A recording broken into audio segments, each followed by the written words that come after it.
Hello and welcome to Gnandeep Academy's online platform. In today's discussion, we'll be discussing our test number 5 of the modern history. We'll not only tell you the answers of the questions, but we'll also explore the other angles from which UPSC can ask a question. And in this way, it will be an effective revision for you guys. आपण क्वेश्चनच्या in and around सगळा जो area आहे तो cover करणार आहोत.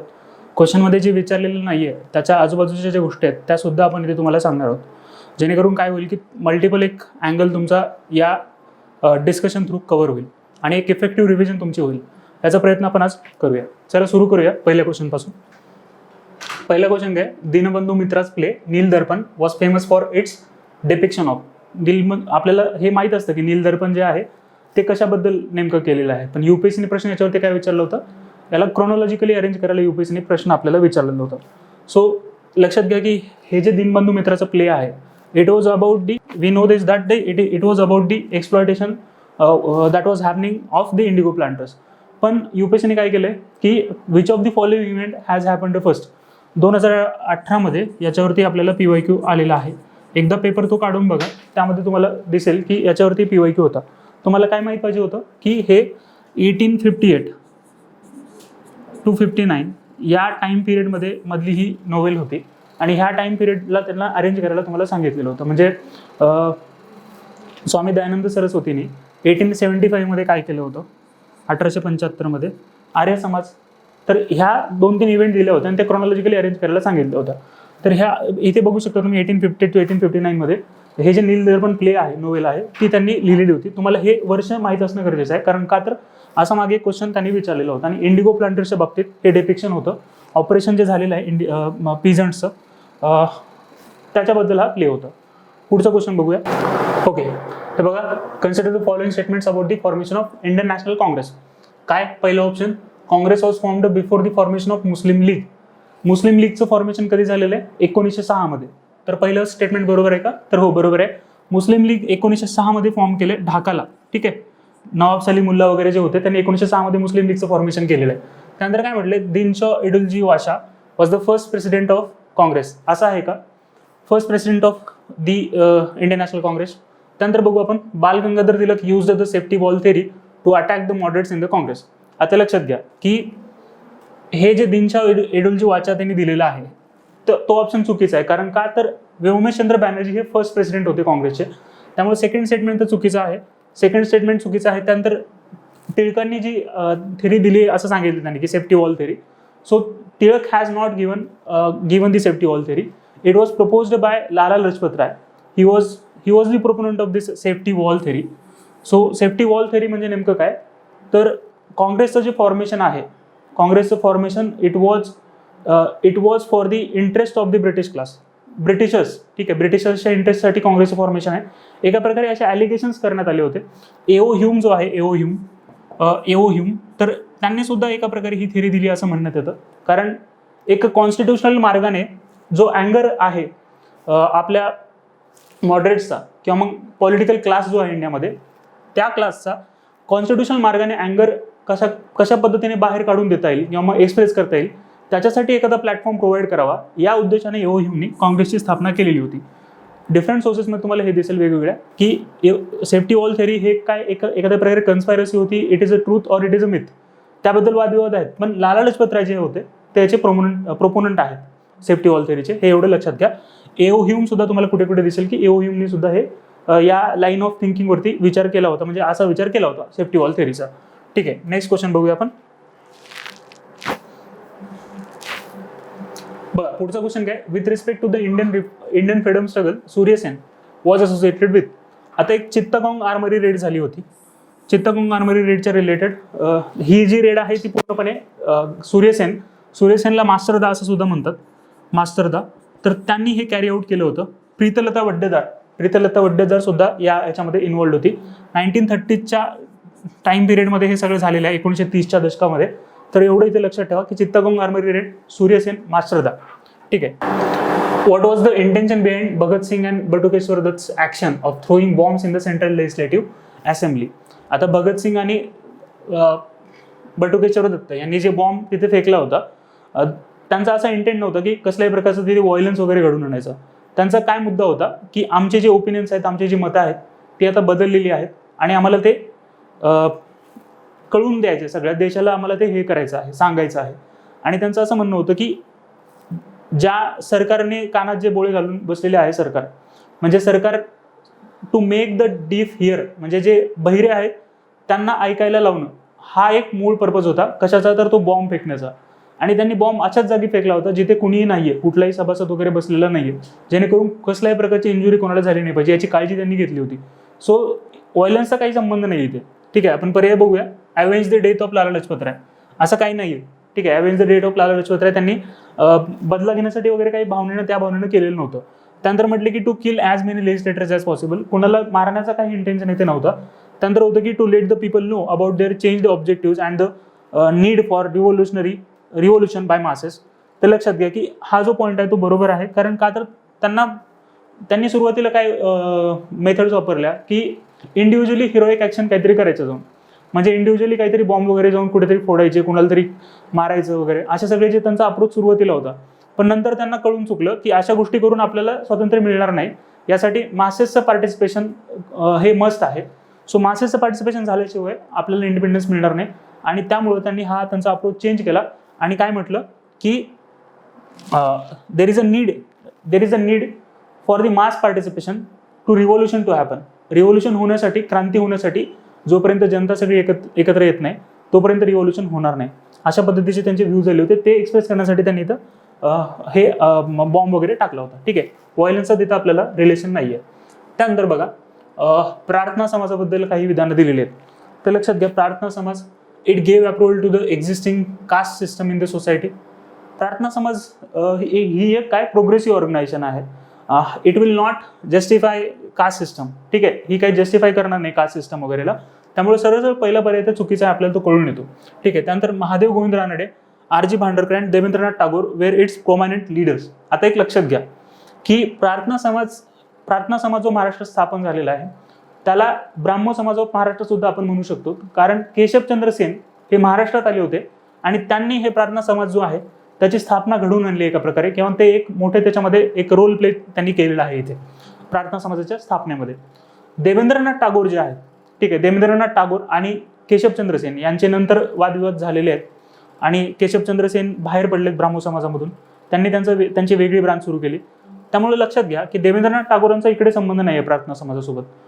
Although Prarthana Samaj can be called as the Brahmo Samaj of Maharashtra because it was established with the help of Keshab Chandra Sen. ठीक आहे, केशवचंद्र सेन मुंबईमध्ये आले होते आणि तेव्हा ह्याची स्थापना झालेली आहे प्रार्थना समाजाची.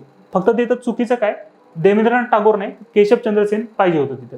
त्यानंतर महादेव गोविंद रानडे तर आहेत आणि आर.जी. भांडरकर आहेत. देवेंद्रनाथ टागोर जर आपण तिथून काढलं तर ते बरोबर आलं असतं. सेकंड स्टेटमेंट बघा, it propagated the monotheism and denounce the idol worship. Idol worship म्हणजे काय, मूर्तीपूजा वगैरे त्यांना मान्य नव्हती. त्यांनी काय म्हटलं की एकेश्वरवाद, आणि ह्यासाठी रानडेंनी एक पुस्तक सुद्धा लिहिलेलं आहे, एकेश्वर निष्ठांची कैफियत. मराठीतून त्याला एकेश्वर निष्ठांची कैफियत म्हणतात आणि ते पुस्तक रानडेंनी लिहिलेलं आहे. तर लक्षात घ्या की फक्तच आपल्याला दुसरं स्टेटमेंट बरोबर आहे, हे चुकलं. कारण का, इथे तर देवेंद्रनाथ टागोर असल्यामुळे हे चुकलेलं आहे. बाकी तर ते it did not give approval to the existing caste system. ही एक रिफॉर्मिस्ट ऑर्गनायझेशन होती, याला बदल हवा होता. ठीक आहे, ह्या ऑर्गनायझेशनला. पुढचा क्वेश्चन बघा, Irwin offer of 1929. Why did the Congress party rejected the Irwin offer of 1929? बघूया आपण. बघा, Congress party demanded the Purna Swaraj but Irwin offered only dominion status. त्यानंतर बघा, Congress wanted to discuss when dominant status would be granted, but the British offered to negotiate the principle of dominant status. Then Muslim League was not in favor of the idea of round table conferences, and Congress did not like idea of talking Britishers as equals, as the Britishers lacked the legitimacy of their rule. तर लक्षात घ्या, Irwin offer जी reject केली आहे काँग्रेसनी, त्याचं main reason काय होतं बघा. काय म्हटलंय आपल्याला की Congress did not like the idea of talking Britishers. हे लक्षात घ्या की काँग्रेसनी जेव्हा गांधी आयर्विन पॅक्ट केला, ॲट दॅट टाइम काँग्रेस आणि जी ब्रिटिश गव्हर्नमेंट आहे ती एका पोझिशनवरती आली होती. They came to the equal position. So Congress असा विचार करत नव्हती की आपण ब्रिटिश आपल्यासोबत इक्वल नाहीत. काँग्रेसचा काय अप्रोच होता की गव्हर्नमेंटसोबत काहीतरी अग्रीमेंट वगैरे झालं पाहिजे. सो हे फोर्थ स्टेटमेंट एक चुकीचं आहे. त्यानंतर बघा, Muslim League was not in favour of the idea of Round Table Conference. तर मुस्लिम लीगचा इथं काही संबंध नाही आहे. त्यामुळे हे सुद्धा इलिमिनेट करू शकतो. त्यानंतर म्हटले की Congress wanted to discuss when dominion status would be granted but the Britishers offered to negotiate the principle of dominance status. आता डॉमिनन्स स्टेटस वगैरे इथं काही म्हणजे गांधी आयरन पॅक्टमध्ये डॉमिनन्स स्टेटसची काही चर्चा वगैरे झालेली नाहीये. ठीक आहे. तर लक्षात घ्या, पहिला जो ऑप्शन आहे की काँग्रेस पार्टीने काय केलं होतं, पूर्ण स्वराजची डिमांड केली होती, पण आयरनने काय केले, फक्त डॉमिनन्स स्टेटस ऑफर केलेला आहे. ठीक आहे. सो ह्या वादामुळं आपल्याला पहिलं स्टेटमेंट जे आहे ते पकडावं लागेल. कारण 1929ला लाहोर डिक्लरेशन जे आहे, 1929चं लाहोर डिक्लरेशन, तर 1929च्या लाहोर डिक्लरेशनवरून आपल्याला जेव्हा नेहरू तिथे प्रेसिडेंट होते त्याचे, तेव्हा आपण पूर्ण स्वराज वगैरे डिक्लेअर केला होता आणि आपल्याला कसल्याही प्रकारचं कॉम्प्रोमाइज नको आहे आणि आपल्याला पूर्ण स्वराज हवा आहे असं एक म्हणणं होतं नेत्यांचं. त्यामुळं आयर्विननी काय ऑफर केलेलं आहे की डॉमिनन्स स्टेटस त्यांनी ऑफर केलं ह्याच्यामध्ये आणि आपल्याला पूर्ण स्वराज पाहिजे होतं. त्यामुळे आपल्याला पहिलं जे विधान आहे ते करेक्ट आहे, बाकी सगळे विधान चुकीचे आहेत. ठीक आहे. पुढचा क्वेश्चन बघू. बघा की काय विचारलं आपल्याला, consider the following statements about the policy of ring fence. पहिला पर्याय आहे की the policy of ring fence was followed by the governor general Warren Hastings. तर लक्षात घ्या की ही रिंग फेन्सची जी पॉलिसी होती ती पॉलिसी काय होती की समजा जसं आपण बफर झोन्स तयार करतो. ठीक आहे. म्हणजे काय होतं की एखादा जर आपला शत्रू आहे, आपला चायना शत्रू आहे आणि नेपाळ चायना आणि इंडियाच्या मध्ये आहे. ठीक आहे. तर आपल्यावरती कसल्याही प्रकारचा धोका होऊ नये, आपल्यासोबत कसल्याही प्रकारचं सिक्युरिटी रिस्क होऊ नये म्हणून आपण नेपाळचे बॉर्डर प्रोटेक्ट करायचे, त्याला पॉलिसी ऑफ रिंग फेन्स म्हणतात. तर ती जी पॉलिसी आहे ती वॉरन हेस्टिंग्सने अवलंबलेली होती. ठीक आहे. The policy of ring fence was followed by the governor general Warren Hastings. त्यानंतर काय, it was aimed at creating the buffer zones to defend the company's frontiers. कंपनीच्या बाउंड्रीज प्रोटेक्ट करण्यासाठी त्या आपल्या नेबरिंग जे स्टेट्स आहेत त्यांच्या boundaries protect करायच्या, ह्यात एक धोरण असं होतं. त्यानंतर the policy was reflected in companies war against the Marathas and Mysore. तर इथले जे दिलेले विधान आहेत तिन्ही करेक्ट आहेत. आपल्या बॉर्डर्स प्रोटेक्ट करण्यासाठी आपल्या नेबरच्या प्रोडक्ट आधी प्रोटेक्ट करायच्या, या धोरणामध्ये ते होतं. ठीक आहे. त्यानंतर मोरले मिंटो रिफॉर्म्स बद्दल काय करेक्ट आहे असं विचारलेलं आहे. बघा, it increase the number of elected members in both provincial and imperial legislative councils. त्यानंतर the reforms introduced an element of direct elections. Direct elections इथे तुम्हाला लगेच कळलं पाहिजे की हे डायरेक्ट इलेक्शन्स आहे का. ठीक आहे. त्यानंतर बघा, moderate fully supported these reforms and decided to cooperate with the government in working the reforms. आपल्या मॉडरेट्सनी कधीही काही फुल्ली सपोर्ट केलेलं नाही, कारण ब्रिटिश गव्हर्नमेंटने असं काही दिलंच नव्हतं. ठीक आहे. 1909 मध्ये काय केलं त्यांनी की सेपरेट इलेक्टोरेट वगैरे आणले, दुही निर्माण केली. ठीक आहे. They adopted the policy of divide and rule. So the third statement is incorrect. Okay. And the second statement, the reforms introduced an element of direct elections. So direct elections जे आहेत एवढे लवकर आपल्याला आलेले नाहीत. एवढं जरी आपल्या डोक्यात असलं असेल तरी आपल्याला तो प्रश्न सॉल्व्ह झाला असता, कारण सेकंड अँड थर्ड स्टेटमेंट जेव्हा इनकरेक्ट आहेत. ठीक आहे. आपल्याला त्यांनी काय विचारलंय, करेक्ट विचारलेलं आहे.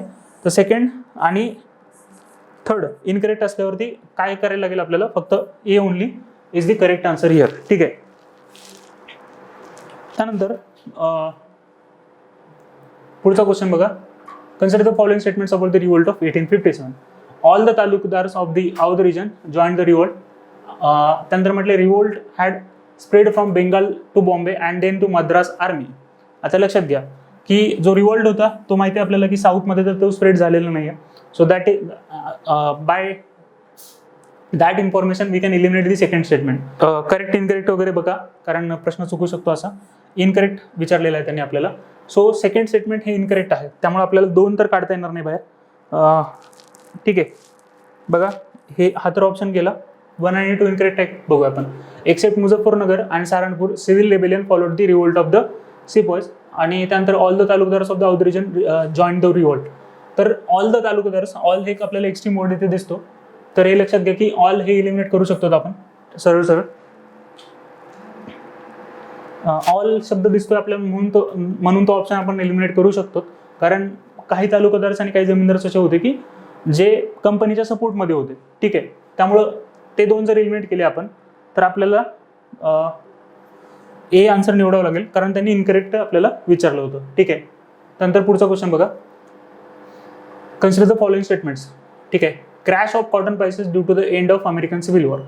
When that war happened, American civil war happened, the prices of cotton, ठीक आहे, prices of cotton were heavily increased. ठीक आहे. आणि जेव्हा वॉर संपल्यावर काय झालं की प्राइसेस ज्या होत्या कॉटनच्या ते एकदम खाली पडल्या होत्या. कारण ब्रिटिशांना जे कॉटन मिळायचं ते अमेरिकेच्या कॉलनीमधून मिळायचं आणि अमेरिकन कॉलनीमध्ये जेव्हा वॉर सुरू झाली ॲट दॅट टाइम त्यांचा कॉटनचा जो सोर्स आहे तो पूर्णपणे बंद झाला होता आणि त्यामुळं त्यांनी आपल्या देशातल्या शेतकऱ्यांना फोर्स केलं कॉटन प्रोड्यूस करण्यासाठी, त्यांना कर्ज दिलं आणि नंतर काय झालं की हे अमेरिकन सिव्हिल वॉर संपली, मग त्यांनी आपल्याकडनं कॉटन घेणं बंद केलं आणि त्यामुळे काय झालं की जेव्हा ते एकदम प्राइसेस ज्या वाढल्या होत्या त्या प्राइसेस काय झाल्या एकदम खाली गेल्या. ठीक आहे, त्यामुळं बघा एंड जो झालाय ना अमेरिकन सिव्हिल वॉरचा, त्यामुळं ते प्राइसेस खाली गेलेले आहेत. 1866चा टाइम पिरियड आहे 1866चा आणि त्या काळामध्ये हे झालेलं आहे. 1866 लक्षात ठेवा कारण त्यानंतर लगेच आपल्याला डेक्कन राईट्स वगैरे झालेले दिसतात इथे. त्यानंतर बघा increase the land revenue rate by the government. बरोबर आहे की जे लँड रेव्हेन्यू जो आहे तो एकदम जास्त ह्याच्यामध्ये इन्क्रीज त्यांनी केला होता. ठीक आहे, increase the control of money lenders over peasants land and rural economy. तर मनी लेंडर्स कसं, मनी लेंडर्सने काय केलं की शेतकऱ्यांना कर्ज दिली कॉटन प्रोड्यूस करण्यासाठी वगैरे आणि त्यांना फोर्स पण केलं गेलं बऱ्याच वेळेस की तुम्ही हे कर्ज घ्या आणि कॉटन प्रोड्यूस करा. ठीक आहे, त्यानंतर म्हटलं की इन्क्रीज लँड रेव्हेन्यू. हे सगळे स्टेटमेंट आपल्याला इथे बरोबर दिसतात. Which of the following was very responsible for Deccan riots of the 1875. तर आपल्याला हे सगळे स्टेटमेंट बरोबर दिसतात, सगळ्यांचा रोल इथे प्ले झाला होता. ठीक आहे, त्यानंतर बघा कन्सिडर द फॉलोइंग पेअर्स. आर्य महिला समाज. आर्य महिला समाजाची स्थापना कोणी केली आहे? पंडिता रमाबाई. त्यानंतर Bharat Stri Mahamandal Saraladevi Chaudhurani. All India women conference Margaret Cousins. नंतर भारत महिला परिषद मेहरीबाई टाटा दिलेला आहे. ठीक आहे, तर हे भारत महिला परिषद जे आहे ना ते मेहरीबाई टाटांनी एस्टॅब्लिश केलेलं नाही, हे चुकीचं आहे सरसं. आर्य महिला समाज जे आहे पंडिता रमाबाई यांनी एस्टॅब्लिश केली आहे. त्यानंतर याबद्दल ॲडिशनल इन्फॉर्मेशन सांगायची झाली तर हे आपल्या पुण्याशी संबंधित आहे, त्यामुळे तुम्हाला ग्रेटर महाराष्ट्राशी संबंधित आहे, तर याबद्दल तुम्हाला माहीत असणं गरजेचं आहे. ठीक आहे, तर बघा ऑल इंडिया विमेन कॉन्फरन्स जी आहे, all India women conference Margaret कझिनची, तर ह्याची जी कॉन्फरन्स आहे 1927ला पुण्यामध्ये झाली होती, हे लक्षात ठेवणं गरजेचं आहे तुम्हाला. आणि एकदा एमपीसीने हे विचारलं होतं की कुठे झाली होती एक्झॅक्टली कॉन्फरन्स, तर ती FC कॉलेजला झाली होती 1927ला. ही all India women conference Margaret Cousin ही सगळ्यात ओल्ड ऑर्गनायझेशन मानलं जाते, ऑल इंडिया विमेन कॉन्फरन्स विमेनच्या रिलेटेड. सो 1927ला FC कॉलेजला ही कॉन्फरन्स झाली होती, हे इथं लक्षात तुम्हाला ठेवायचं आहे. त्यानंतर ही जे आर्य महिला समाज आहे, आर्य महिला समाज 1882 मध्ये एस्टॅब्लिश झाला होता आणि तो आपल्या पंडिता रमाबाई यांनीच केला होता. ठीक आहे, त्यानंतर भारत महिला परिषद जे म्हटलंय आपण, भारत महिला परिषद हे रमाबाई रानडेंनी केलं होतं आणि इथं आपल्याला काय दिलं ते मेहरीबाई टाटा दिलेलं आहे, त्यामुळे ते चुकीचं ठरतं. ठीक आहे, तर रमाबाई रानडे लक्षात ठेवा. पंडिता रमाबाई आणि रमाबाई रानडे यामध्ये काही जणांना कन्फ्युजन असतं. रमाबाई रानडे ह्या रानडेंच्या वाईफ होत्या. ठीक आहे, आणि त्यांनी ही भारत महिला परिषद स्थापन केलेली आहे. मेहरीबाई टाटा तिथे चुकीचं आहे. बाकी ज्या ऑर्गनायझेशन्स दिलेले आहेत आर्य महिला समाज किंवा मग Bharat Stri Mahamandal, all India women conference, ते पेअर बरोबर दिलेले आहेत. त्यानंतर बघा which of the following movements came to be known in Andhra Pradesh as the Vande Mataram movement. ठीक आहे, तर वंदे मातरम मुवमेंट कोणत्या मुवमेंटला म्हणण्यात आलं असं त्यांनी विचारलेलं आहे. तर स्वदेशी आणि बॉयकॉट मुवमेंट जी होती, स्वदेशी आणि बॉयकॉट मुवमेंट जी होती त्या मुवमेंटला त्यांनी तिथे वंदे मातरम मुवमेंट म्हणायला सुरुवात केली होती. तर एवढं फॅक्च्युअल गोष्ट होती ही. ठीक आहे, त्यानंतर बघा after which movement Gandhiji admitted to having committed a Himalayan blunder. तर हिमालयन ब्लंडर म्हणजे हिमालयासारखी मोठी चूक केली आहे मी असं गांधींना का वाटलं, तर गांधींनी जी मुवमेंट सुरू केली होती त्या मुवमेंटसाठी जी लोक आहेत ती ट्रेंड झालेली नाहीत असं गांधींना एक फिलिंग आलं. कारण का तर लोकांनी व्हायलन्सला रिसोर्ट केलं होतं. ठीक आहे, म्हणजे masses are not ready for a movement असं गांधीला वाटलं. आणि when masses were not ready for a such kind of movement I have started that movement. ठीक आहे, म्हणजे मासेस जेव्हा रेडी नव्हते तेव्हा सुद्धा मी ते चालू केलं. मासेसला हे ॲक्च्युअलमध्ये पॉलिटिकली कसं बिहेव करायचं किंवा व्हायलन्स करायचं का नाही हे जेव्हा माहीत नसताना मी सुरू केलं आणि मी हिमालयन ब्लंडर केलं, मोठी चूक केली असं गांधींना वाटलं होतं. ठीक आहे, त्यामुळे ही कुठली मुवमेंट होती, त्यांनी क्विट इंडिया मुवमेंट म्हटले 1942. क्विट इंडिया मुवमेंटमध्ये माहिती आहे की आपल्याला चांगला व्हायलन्स वगैरे झाला होता. ठीक आहे, त्यानंतर civil disobedience movement, Chauri Chaura incident आणि रौलट सत्याग्रह. तर चौरी चौरा इन्सिडेंट झाला होता 1922 मध्ये, जेव्हा एका पोलीस स्टेशनला जाळ लावून तिथल्या पोलिसांना वगैरे मारून टाकण्यात आलं होतं. त्या टाइमला जेव्हा तो जो व्हायलन्स घडला त्यानंतर नॉन कॉर्पोरेशन मुवमेंट जी आहे ते स्थगित करावी लागली आणि ह्या इन्सिडेंटवरती गांधींनी ते विधान केलेलं आहे की हिमालयन ब्लंडरचं. ठीक आहे, त्यानंतर बघा पुढे महालवारी सिस्टमबद्दल प्रश्न विचारलाय. In this system revenue settlement was made with an individual farmer and the company. आता लक्षात घ्या, असं आहे का, महालवारी कशा संबंधित होती? महालवारी वॉज रिलेटेड विथ महाल. महाल म्हणजे काय? महाल म्हणजे विलेज. ठीक आहे, महाल म्हणजे काय? विलेज म्हणजे गाव. पूर्ण गावासोबत जे अग्रीमेंट केलं होतं ती महालवारी सिस्टम होती. नंतर त्यामुळे इथे इंडिव्हिज्युअल जे म्हटले, इंडिव्हिज्युअल कुठं? इंडिव्हिज्युअल फार्मर्स कुठे? तर ते रयतवारी सिस्टममध्ये. ठीक आहे, रयतवारीमध्ये काय होते? Individual farmers. आणि महालवारीमध्ये काय होतं? महाल होतं. आणि जमीनदारीमध्ये जमीनदार. ठीक आहे, रयतवारीमध्ये दी पिझंट्स किंवा the farmers were the owners. ठीक आहे, महालमध्ये जो व्हिलेजचा हेडमॅन आहे तो सगळं त्याचं पे करायचा, सगळ्यांचं कलेक्शन करायचा आणि तो पे करायचा व्हिलेज. सो व्हिलेज सोबतचा करार जो आहे तो महालवारीमध्ये केलेला आहे. आणि इंडिव्हिज्युअल म्हटलं ते चुकीचं आहे. त्यानंतर बघा, Thomas Munro played an important role in the introduction of the Mahalwari system in India. त्यानंतर the Saharanpur rules were related to the Mahalwari system. आता लक्षात घ्या की रीड आणि मुनरो जे आहेत ना, रीड आणि Munro, they are related to Ryotwari system. ठीक आहे, ते महालवारीशी संबंधित नाही आहेत. महालवारी मेजरली जे केलं ते बेंटिक. ठीक आहे, बेंटिकच्या काळामध्ये ती महालवारी सिस्टम आली होती आणि बेंटिकचा मोठा रोल तिथे राहिलेला आहे. हे तर आपल्याला लक्षात घेणं गरजेचं आहे. रीड आणि मुनरोवरती UPSCने क्वेश्चन विचारला होता. रीड आणि मुनरो हे रयतवारी संबंधित आहेत, हे लक्षात घेणं गरजेचं आहे आपल्याला. आता तुम्हाला टेक्निक सांगतो की कसं लक्षात ठेवायचं परमनंट सेटलमेंट आणि या सगळ्या रयतवारी वगैरे. तर लक्षात घ्या की UPSCने मागे रीड आणि मुनरोवरती प्रश्न विचारलाय. रयतवारी जी सिस्टम आहे, रयतवारी सिस्टम ही रीड आणि मुनरोचीच होती. ठीक आहे, रीड आणि मुनरो. आणि आता परमनंट सेटलमेंट कसं लक्षात ठेवायचं? असं CS is equal to PS असं लक्षात ठेवायचं. म्हणजे काय? C म्हणजे काय? कॉर्नवॉलिस. ठीक आहे, C म्हणजे कोण? कॉर्नवॉलिस. आणि S म्हणजे काय? शोर. ठीक आहे, तर शोरने ही सिस्टम बनवली, कॉर्नवॉलिसने इम्प्लिमेंट केली, किंवा कॉर्नवॉलिस आणि शोर सोबत होते परमनंट सेटलमेंटमध्ये. रयतवारीमध्ये कोण? रीड आणि मुनरो. ठीक आहे, आणि जे महालवारी आहे आपली ती बेंटिकची होती. ठीक आहे, बेंटिक होता तिथे आणि बेंटिकने महालवारीसारखी सिस्टम वगैरे आणलेली होती. हे तर आपल्या लक्षात घेणं गरजेचं आहे. त्यानंतर which of the following members वर associated with the Indian home rule society. आता इंडियन होम रूल सोसायटी सोबत कोण संबंधित होता असं विचारलंय. श्यामजी कृष्ण वर्मा, भिकाजी कामा, लाला लजपत राय आणि SR राणा. तर लक्षात घ्या की बाल गंगाधर तिथे टाकून तुम्हाला कन्फ्यूज करण्याचा इथं प्रयत्न केलेला आहे. ही जी इंडियन होम रूल सोसायटी आहे ती लंडनमध्ये स्थापन झाली होती आणि टिळकांचा आणि ह्या ऑर्गनायझेशनचा विशेष काही संबंध नव्हता. ठीक आहे, होम रूल मुवमेंट टिळकांनी सुरू केली, याचा असा अर्थ नाही की ते या इंडियन होम रूल सोसायटीचे मेंबर होते, कारण ही जी इंडियन होम रूल सोसायटी आहे ती आधीची ऑर्गनायझेशन आहे. होम रूल मुवमेंट कधी सुरू झाली? 1916 मध्ये.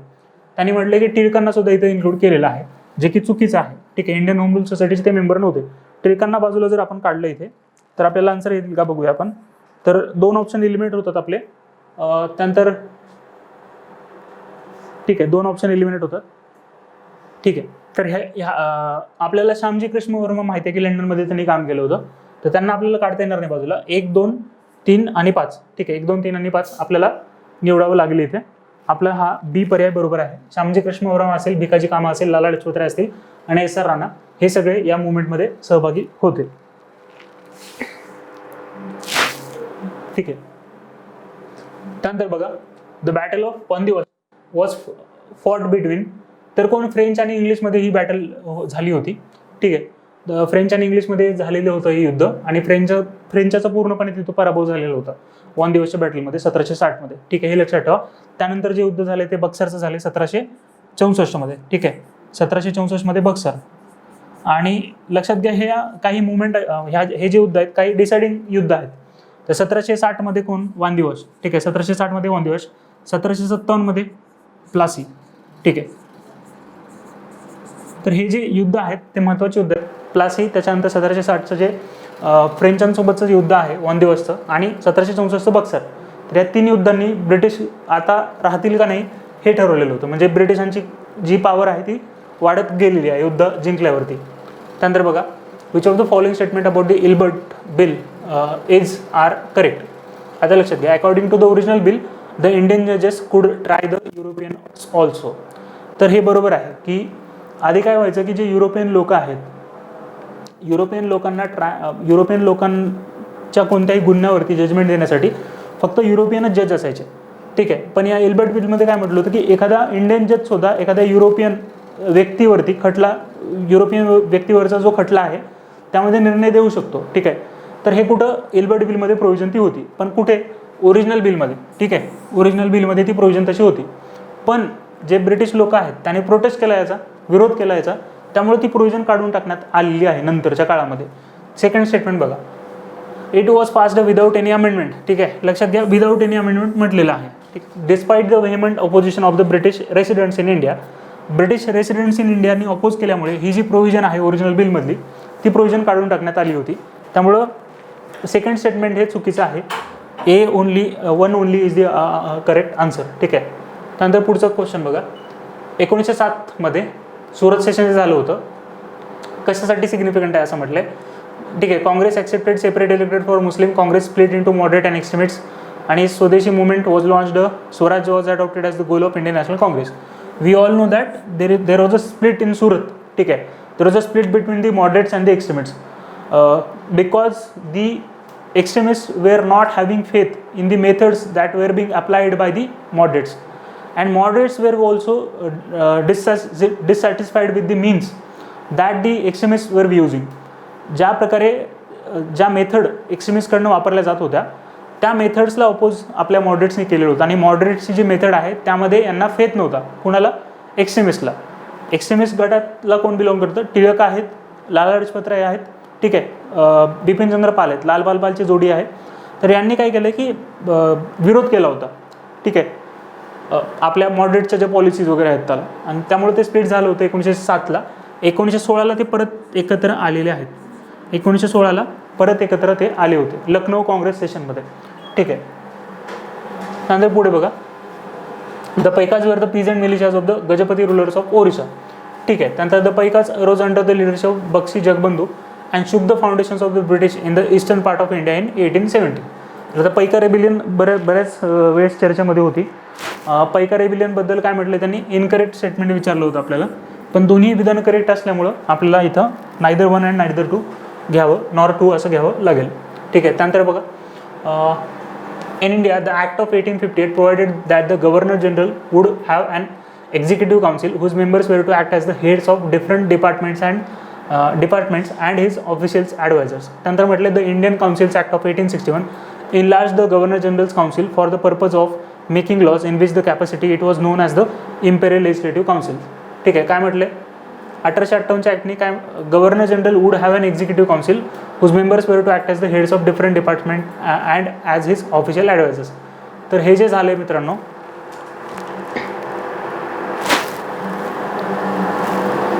1858ला काय, 1858ला राणीचा जाहीरनामा आला आणि ह्या ज्या पॉलिसीज सगळ्या ॲग्रेसिव्ह पॉलिसीज होत्या ब्रिटिश गव्हर्नमेंटच्या त्या थांबवण्यात आलेल्या आहेत. आणि इंडियन्सला कसं आपल्याला प्रशासनामध्ये सामावून घेता येईल, आणि by making the participation possible of the Indians in to the administration we can prevent the revolt. ठीक आहे, आपण काय करू शकतो की रिवोल्ट पुन्हा होण्यापासून आपण ते रोखू शकतो. असं एक ब्रिटिशर्सचा अप्रोच 1858च्या नंतर झालेला आहे. ठीक आहे. त्यामुळे पहिलं जे विधान दिले त्यांनी ते बरोबर आहे. त्यानंतर the Indian council act of 1861 enlarged the governor general's council for the purpose of making laws in which capacity it was known as imperial legislative council.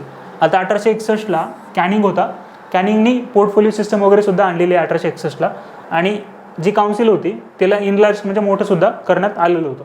ठीक आहे. डिसेंट्रलायझेशनची सुरुवात आपण 1861च्या ॲक्टला म्हणू शकतो. विकेंद्रीकरणाची सुरुवात म्हणजे 1773 केंद्रीकरण सुरू झालं होतं, कॉन्सन्ट्रेशन. त्यानंतर 1861 पासून परत विकेंद्रीकरण किंवा डिसेंट्रलायझेशन हॅज बिगन फ्रॉम 1861. त्यानंतर with reference to the Cornwallis code consider the following statements. First of all you should know what is mean by code. Code is not an act, it is the collection of acts, different acts. So code आणि ॲक्टमधला difference तुम्हाला माहीत पाहिजे. बघा, Cornwallis कोडबद्दल आपल्याला काही विधान दिलेले आहेत. देर was a separation of revenue and justice administration. ठीक आहे. रेव्हेन्यू आणि जस्टिस ॲडमिनिस्ट्रेशन सेपरेट केलं का त्यांनी? हो, ठीक आहे. कलेक्टरची जी पॉवर होती, जस्टिस म्हणजे न्यायदानाची जी पॉवर होती ती पॉवर काढून घेतलेली आहे कलेक्टरकडनं. आणि त्यानंतर the European subjects were kept out of the jurisdiction of the courts. त्यानंतर government officials were answerable to the civil courts for the actions done in their official capacity. त्यांनी काय म्हटलं, युरोपियन सब्जेक्ट जे आहेत ना, युरोपियन जी residents आहेत ह्याच्यामधले भारतामधले, त्यांना ज्युरिस्डिक्शनच्या बाहेर ठेवलेलं असं म्हटलं आहे. असं कसं काय होईल? ठीक आहे. म्हणजे कॉर्नवॉलिस कसा होता की त्यांनी कॉर्नवॉलिस ॲडमिनिस्ट्रेशनला त्यांनी एकदम पूर्णपणे रिफॉर्म करण्याचा त्याचा एक ऑब्जेक्ट होता. त्यांनी ॲडमिनिस्ट्रेटर्स जे आहेत, ठीक आहे, त्यांचे पेमेंट वगैरे सुद्धा कॉर्नवॉलिसने वाढवल्या होत्या, फक्त युरोपियन्सचे, ठीक आहे, आपल्या ह्याचे नाहीत, इंडियनचे नाहीत. इंडियन्सला तो करप्ट समजायचा कॉर्नवॉलिस, ठीक आहे, ते करप्शन करतात वगैरे म्हणायचं. हे जे म्हटले त्यांनी की युरोपियन सब्जेक्ट्सला बाहेर ठेवलं होतं ते चुकीचं आहे, ठीक आहे. हे सेकंड स्टेटमेंट आपण जर चुकीचं हे केलं तर आपल्याला 1, 2 आणि 3 फक्त आपल्याला बी करेक्ट इथं मिळतं, ठीक आहे. एलिमिनेट करून आपण काढू शकतो नंतर 1, 3, 4. तर पुढचे 2 विधान बघू. Government officials were answerable to the civil courts for the actions done in their official capacity, हे बरोबर आहे. आणि नंतर the principle of sovereignty of law, म्हणजे लॉच्या वरती कुणीच नाही आहे, कायदा सगळ्यांसाठी समान आहे, कायद्याच्या वर कुणी नाही, असा एक जो प्रघात आहे तो कॉर्नवॉलिसने घालून दिलेला आहे. त्यानंतर with reference to early modern history of India which among the following event happened earliest. So same नेचरचा क्वेश्चन जो आहे, म्हणजे अशा फ्रेमिंगचा क्वेश्चन जो आहे तो 2018च्या प्रिलिम्सला विचारलेला होता, ठीक आहे. कोणती इव्हेंट सगळ्यात आधी झाली वगैरे. तर आपण बघूया की एक एक इव्हेंट की कधी काय झालेलं आहे, ठीक आहे.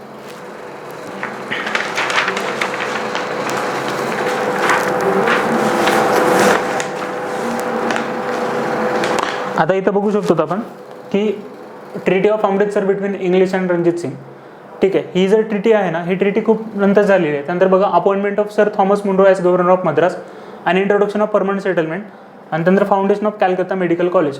आता परमनंट सेटलमेंट आहे ना ती 1793 आपल्याला आणलेली दिसते. आणि सगळ्यात जुनी जर इव्हेंट कोणती असेल ना ब्रिटिशर्स आल्यावरती, तर ही आपल्याला इथून दिसते. बाकी सगळ्या ज्या गोष्टी आहेत त्या नंतर झालेल्या आहेत, ठीक आहे. आता ही ट्रिटी वगैरे करण्यासाठी त्यांना वेळ लागला होता, म्हणजे ट्रिटी करण्यासाठी आधी इस्टॅब्लिश तर करावं लागेल सगळे एम्पायर वगैरे, त्यानंतर ट्रिटी आपण करू शकतो. तर हे आपण एलिमेंट करू शकतो तशा थिंकिंगने. नंतर appointment of sir Thomas Munro as governor of Madras आणि foundation of Calcutta medical college. तिथे लक्षात ठेवा की इंट्रोडक्शन जे झाले परमनंट सेटलमेंट 1793 झाले आणि हे याचं करेक्ट उत्तर आहे. त्यानंतर बघा due to which one of the following reasons there was a cheap and machine made imports flooded the Indian market in the early 19th century in India, ठीक आहे. Indian people were more interested in the western culture and thoughts, चुकीचं आहे. त्यानंतर बघा the charter act of 1813 allowed 1 way free trade for the British citizens. त्यानंतर बघा deindustrialisation ruined the production of Indian artisans and handicraftsman, the emergence of commercialisation of agriculture. बघा due to which of the following reasons there was cheap and machine made imports flooded Indian market in the early 19th century in India. तर majorly काय झालं होतं की ज्या duties होत्या आपल्या एक्सपोर्ट्सवरती, म्हणजे भारतीय एखादं कुठलं सामान वगैरे आहे त्याला एक्सपोर्ट करण्यासाठी खूप हेवी ड्युटीज ब्रिटिशांनी लावलेल्या होत्या. हेवी ड्युटीज लावल्यामुळे काय झालं की आपले जे गुड्स आहेत ते एक्सपोर्ट होऊ शकले नाहीत, कारण त्यांची किंमत वाढून गेलेली होती. आणि ब्रिटिशांनी काय केलं होतं की त्यांच्या मालावरती इम्पोर्ट करण्यावरती त्यांनी कमीत कमी कर लावला. आणि त्यामुळे काय झालं की 1 वे फ्री ट्रेड तिथे निर्माण झालेला आहे. 1 वे फ्री ट्रेड, फक्त फ्री ट्रेड जो होता तो फक्त कोणासाठी, ब्रिटिशांसाठीच. आणि त्या कारणामुळे काय झालं की ब्रिटिश मार्केटमधून सगळे जे काही चीप आणि मशीन मेड जे गुड आहेत, मशीनवर बनलेले, ते सगळे गुड आपल्या मार्केटला त्यांनी फ्लड करून टाकलं. त्यानंतर बघा फ्लेज मुवमेंट कशा संदर्भात होती, तर हे जे इंडियन सोशल कॉन्फरन्स आहे 1887 मध्ये स्थापन केली होती, महादेव गोविंद रानडे यांनी स्थापन केली होती, ठीक आहे. सो देर वर 2 groups in Congress. One group was advocating for the political reforms first and the other group was for the social reforms first. So the leaders who were supporting the social reforms were Mahadev Govind Ranade and Agarkar, Gopal Ganesh Agarkar, and then Gokhale was the student of Ranade and Gokhale was also advocating the social reforms. So these leaders were advocating the social reforms, and majorly Ranade was the one who advocated the social reforms first, and then thereafter we can go for the political reforms. But Tirak was of the opinion that the political reforms should happen first, then we can go for social reforms. तर हे गट जे आहेत political reforms आधी म्हणणारे किंवा मग social reforms आधी म्हणणारे ते गट आपल्याला कळाले पाहिजेत. रानडेंनी सोशल रिफॉर्म्स फर्स्ट म्हटले आणि ही ऑर्गनायझेशन स्थापन केली इंडियन सोशल कॉन्फरन्स. ह्याचं जे अधिवेशन होतं, ठीक आहे, ह्याचं जे अधिवेशन होतं इंडियन सोशल कॉन्फरन्सचं, ते काँग्रेसच्या अधिवेशनासोबतच व्हायचं. पण काय झालं की पुण्यामध्ये जे अधिवेशन झालं होतं काँग्रेसच्या अधिवेशनामध्ये इंडियन सोशल कॉन्फरन्सचं अधिवेशन घेऊ नये असं काही लोकांचं मत होतं आणि काही लोकांनी ते मंडप जाळून टाकण्याची सुद्धा धमकी वगैरे दिलेली होती. त्यामुळे हे बंद करावं लागलं. ही जी इंडियन सोशल कॉन्फरन्स आहे ती रानडेची ऑर्गनायझेशन आहे, एवढं आपल्याला इथं लक्षात राहणं गरजेचं आहे. 1887 आणि प्लेज मुवमेंट त्यांनी सुरू केली होती. प्लेज मुवमेंट कशासाठी? चाइल्ड मॅरेज प्रिव्हेंट करण्यासाठी. ठीक आहे. ओके, नेक्स्ट क्वेश्चन बघूया. बघा, which of the following women, आता कोणत्या महिलांनी सहभाग घेतलेला आहे त्याबद्दल प्रश्न विचारलेला आहे. क्विट इंडिया मुवमेंट जी 1942ला झाली होती, तर महिलांचा जो सहभाग आहे त्यावरती प्रश्न विचारलेला आहे. बघा, कनकलता बरुआ असेल, उषा मेहता यांनी काय केलं होतं की एक सिक्रेट रेडिओ चालवलं होतं मुंबईमधून. तर सिक्रेट रेडिओबद्दल उषा मेहतांनी काम केलेलं आहे. अरुणा असफ अली, नंतर राजकुमारी अमृत कौर. तर ह्या सगळ्या महिला ज्या होत्या त्यांनी क्विट इंडिया मुवमेंटमध्ये सहभागी त्या झालेल्या होत्या. तर हे लक्षात घ्या की राजकुमारी अमृत कौर ह्या एम्स यांनी स्थापना यांच्या काळातच झालेली आहे. एम्सची स्थापना याच्या मागची जी आयडिया होती ती राजकुमारी अमृत कौर यांची होती. त्या भारताच्या पहिल्या हेल्थ मिनिस्टर होत्या. She was the first health minister of India. ठीक आहे. त्यानंतर बघा, which one of the following statement is not correct म्हटलंय with reference to the Lord Dalhousie. ठीक आहे. He was the youngest governor general of India. त्यानंतर म्हटलं he introduce the centralised control called non revolution system. He created separate public works department. He laid foundation of Calcutta medical college. तर Calcutta medical college हे एवढं जर सोडलं ना, बाकी सगळी कामं लॉर्ड आपल्या डलहौसीने केलेली आहेत. PWD department, we generally know that he had established the PWD department. And about the Calcutta Medical College, it was established by Calcutta Medical College was established by the Lord William Bentinck. You should remember this fact that the Calcutta Medical College was established by William Bentinck and not by Dalhousie. Okay.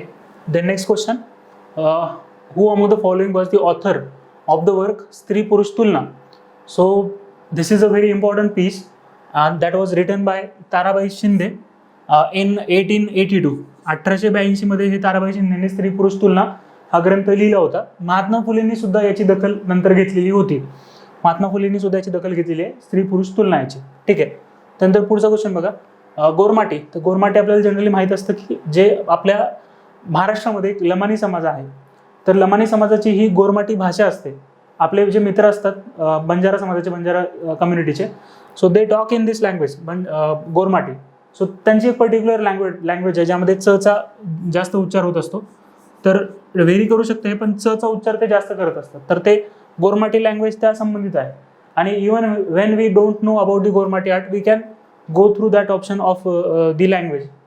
जर आपल्याला language Gormati ती बंजारा कम्युनिटीचे एवढे जरी माहीत असलं तरी आपल्याला Gormati art हा बंजारा कम्युनिटीचा आहे, आपण असं म्हणू शकतो. ठीक आहे. त्यानंतर बघा, which of the following was the impact of reforms introduced by British in Indian judiciary. तर ज्युडिशरीमध्ये काय रिफॉर्म्स इंट्रोड्यूस केले ब्रिटिशांनी याबद्दल काही विधानं दिलेली आहेत. So it establish the rule of law by replacing personal law of rulers with a codified law. Yes, they have done it. ठीक आहे. They have codified the laws and they have replaced the personal laws. ठीक आहे. The law will work according to the codes that were given किंवा established rules and principles नुसार work करेल, and it will not work by the whims and fancies of some particular ruler. ठीक आहे. त्यानंतर it eased the access to judiciary for Indians. असं केलंय का? eased access असं नाही झालं. कारण काय झालं की ज्युडिशियल प्रोसिजर ज्या होत्या त्या खूप एक्सपेन्सिव्ह असायच्या, त्या कॉमन मॅनच्या ॲक्सेसमध्ये नव्हत्या. कॉमन मॅन त्याला ॲक्सेस इझिली करू शकत नव्हता. त्यामुळे second statement is wrong.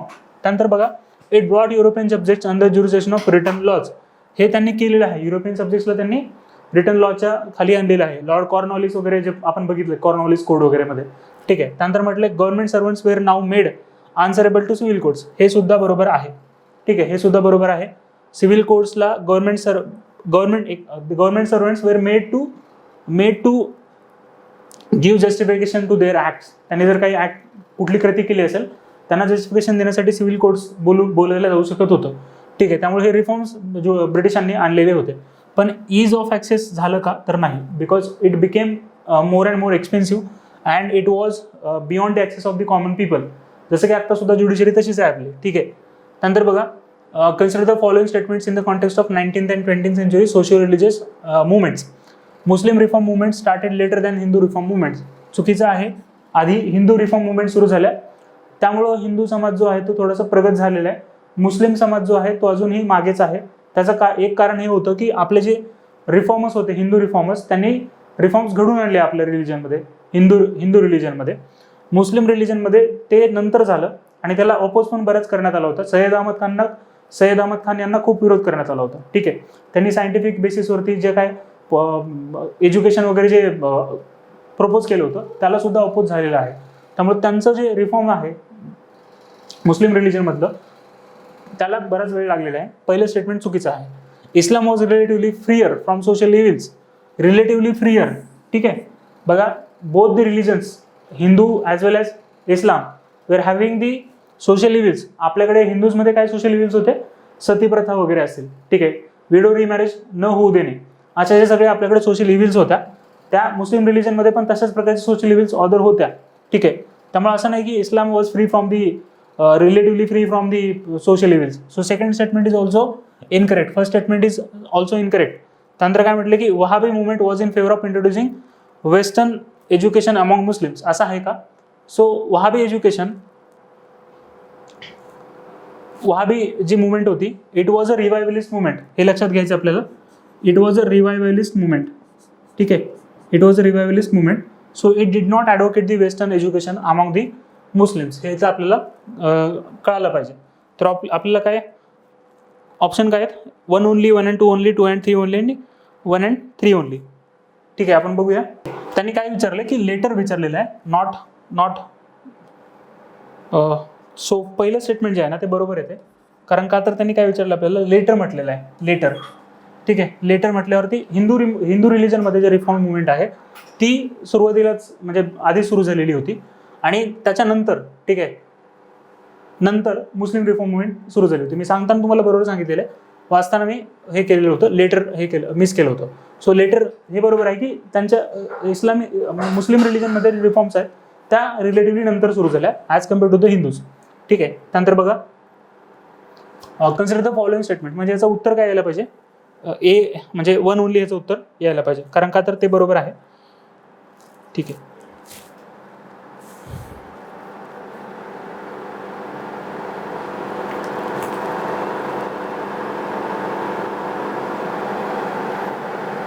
Okay बघा.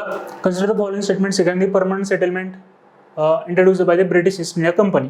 बघा, it was introduced by the Lord Cornwallis. मी सांगितले मागेच ट्रिक तुम्हाला की PS is equal to CS करायचं. ठीक आहे, PS is equal to CS असं करायचं आहे. म्हणजेच permanent settlement is equal to Cornwallis आणि शोर. कॉर्नवॉलिस आणि शोर दोन्ही लक्षात असले पाहिजेत आपल्या.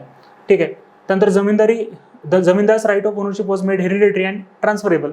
म्हणजे जर जमीनदार काय करू शकत होते, त्यांचे जे लँडवरचे राईट्स आहेत ते ट्रान्सफर करू शकत होते, एखाद्या विकू शकत होते ती लँड आणि ते त्यांच्या पाल्याला पण ते मिळत असतं. म्हणजे हेरिडेटरी राईट होता तो. त्यांच्या मुलाबाळाला सगळ्याला ती जमीन मिळायची, पुढे ती ट्रान्सफर व्हायची. सो हेरिडेटरी राईट त्यांना मिळाला होता जमीनदारीमध्ये, परमनंट सेटलमेंटमध्ये, आणि तो ट्रान्सफरेबल सुद्धा होता. तर दोन्ही विधान इथं आपल्याला बरोबर दिसतात. त्यानंतर the amount to be paid to the company vary depending on the production. चुकीचं आहे. अमाऊंट जी होती ती फिक्स्ड होती. परमनंट सेटलमेंटमध्ये जी अमाऊंट होती ती फिक्स्ड होती. 90% जे जायचं होतं, 19% जो शेअर होता तो कंपनीचा होता आणि अराउंड 10%, ठीक आहे, 10% जो वाटा आहे तो या जमीनदारांचा होता.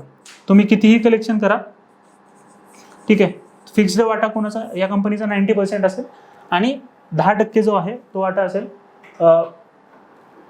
आपल्या जमीनदारांचा. ठीक आहे, त्यानंतर पुढे बघा. Consider the following statement with respect to Pagalpanthis. तर Pagalpanthis were a semi religious sect founded by Karim Shah. तर हा जो करीम शाह आहे त्यांनी ही सेमी रिलिजियस सेक्ट फाउंड केलेला आहे. त्यानंतर म्हटले the movement was against the oppressive acts of zamindar and Britishers by the native tenants. तर त्यांनी करेक्ट विचारलं होतं, त्यामुळं इथले आपल्याला दोन्ही स्टेटमेंट करेक्ट पकडावं लागतील, कारण ही मुवमेंट त्यांनी सुरू केली आहे. आता या करीम शाहच्या नंतर त्याचा जो मुलगा होता टिपू, त्यांनी ही मुवमेंटला थोडंसं चांगलं मोठं केलं होतं. ठीक आहे, तर ह्यामधले काही रिवोल्टचं पण मागे हे बघून घेऊया. आता फरायझी जो रिवोल्ट होता, फरायझी रिवोल्ट, हे पण लक्षात ठेवा. पुढे याच्यावरती एक क्वेश्चन आहेच आपल्या टेस्टमध्ये. हा जो फरायझी रिवोल्ट आहे हा सुद्धा रिवोल्ट ह्या संदर्भातच होता. तो 1838 आणि 1857 या काळामध्ये हा रिवोल्ट झालेला आहे. म्हणजे फरायझी रिवोल्ट, म्हणजे रिवोल्ट चालू होते, काही एकदा झाला आणि संपलाचा नाहीये. तर फरायझी पण तिथेच होता. आणि हा जो करीम शाहने पागलपंथीज ज्यांनी रिवोल्ट केला, सेमी रिलिजियस सेक्ट होता आहे. आणि ह्याचा मुलगा जो आहे टिपू, तर टिपूने पण पुढे ह्या रिवोल्टला मोठं केलेलं आहे. आणि त्यानंतर म्हटले की it was against the oppressive acts of zamindars आणि Britishers by the native tenants. सो दोन्ही स्टेटमेंट इथे बरोबर आहेत. त्यानंतर पुढचा क्वेश्चन बघा. The movement was a tribal uprising in the Chota Nagpur region of present day Jharkhand. It was against the taxes imposed by Britishers and they staged a satyagrah. They opposed the zamindars, baniyas, the missionaries, the Muslims and Britishers. It was kind of Sanskritization movement. तर लक्षात घ्या की संस्कृतायझेशन movement म्हणजे काय, की higher classes जे आहेत त्यांच्या ज्या काय रिलिजियस प्रॅक्टिसेस असतील किंवा त्यांचा जे व्यवहार आहे तो अडॉप्ट करणं, त्याला संस्कृतायझेशन मुवमेंट असं म्हणतात. तर ही जी मुवमेंट त्यांनी म्हटली आहे सगळी, ही मुवमेंट कोणती आहे, ताना भगत मुवमेंट म्हणतात किंवा ताना भगत रिवोल्ट असं त्याला म्हणतात. तर हे जे सुरू केलं ना ताना भगत, तर ताना भगतने सुरू केलेलं नाहीये. हे ताना जे आहेत ना ते फॉलोअर्स आहेत एका, ठीक आहे. तर ओरावन कम्युनिटी आहे, ओरावन ओडिशामधली, हे लक्षात घ्या. ओरावन कम्युनिटी आहे आणि या ओरावन कम्युनिटीमध्ये रिफॉर्म्स घडवून आणण्यासाठी ही ताना भगत मुवमेंट सुरू झालेली होती. तर हे ताना भगत मुवमेंट कुणी सुरू केली, तर जत्रा भगत, ठीक आहे.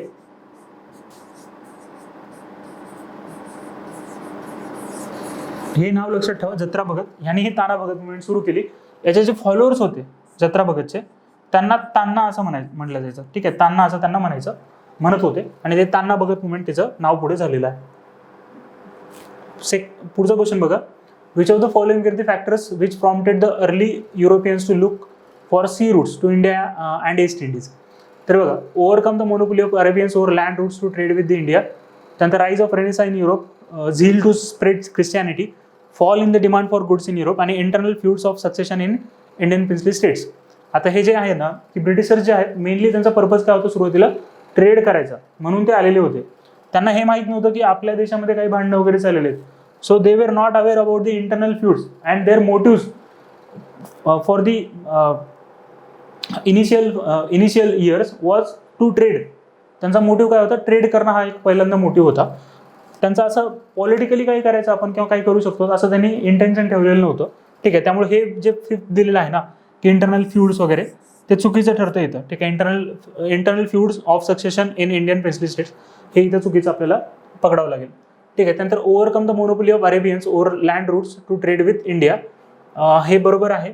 नंतर rise of renaissance in Europe आणि झील टू स्प्रेड ख्रिश्चियानिटी आणि fall in demand for goods in Europe, ठीक आहे. तर fall in demand for goods नाही आहे, जे इंडियन गुड्स जे आहेत ना, इंडियन गुड्स त्यांची डिमांड खूप वाढली होती युरोपमध्ये, ठीक आहे. आणि त्यामुळे त्यांना असं वाटू लागलं की आपण तिथे जाऊन इंडियामधले जे गुड्स आहेत तिथं व्यापार करायला सुरुवात करावी आपण. तर फोर्थ पण इथं इनकरेक्ट आपल्याला दिसतं आणि इथं उत्तर काय करायला लागेल आपल्याला, याचं बी आपल्याला उत्तर तसं निवडावं लागेल, ठीक आहे. तसं आपल्याला बी उत्तर इथे निवडावं लागेल.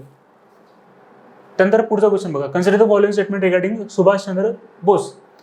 ही was the first person to call Mahatma Gandhi. Yes, Subhash Chandra Bose यांनी महात्मा गांधींना पहिल्यांदा राष्ट्रपिता असं म्हटलं होतं. He called for the first time Gandhi as a father of the nation. आणि गांधींनी what Gandhi said about the Subhash Chandra Bose is that Subhash Chandra Bose is prince amongst the patriot, ठीक आहे. जे पॅट्रियट आहेत ना, पॅट्रियट म्हणजे जे देशभक्त आहेत ना, तर देशभक्तांचा जर प्रिन्स कोणी असेल तर ते सुभाषचंद्र बोस आहेत, असं ओपिनियन गांधींचं सुभाषचंद्र बोस यांच्याबद्दलचं होतं. पहिलं विधान बरोबर आहे. With his support Jawaharlal Nehru pass the resolution Purna Swaraj in 1929, हे सुद्धा बरोबर आहे. नंतर he establish the national planning committee.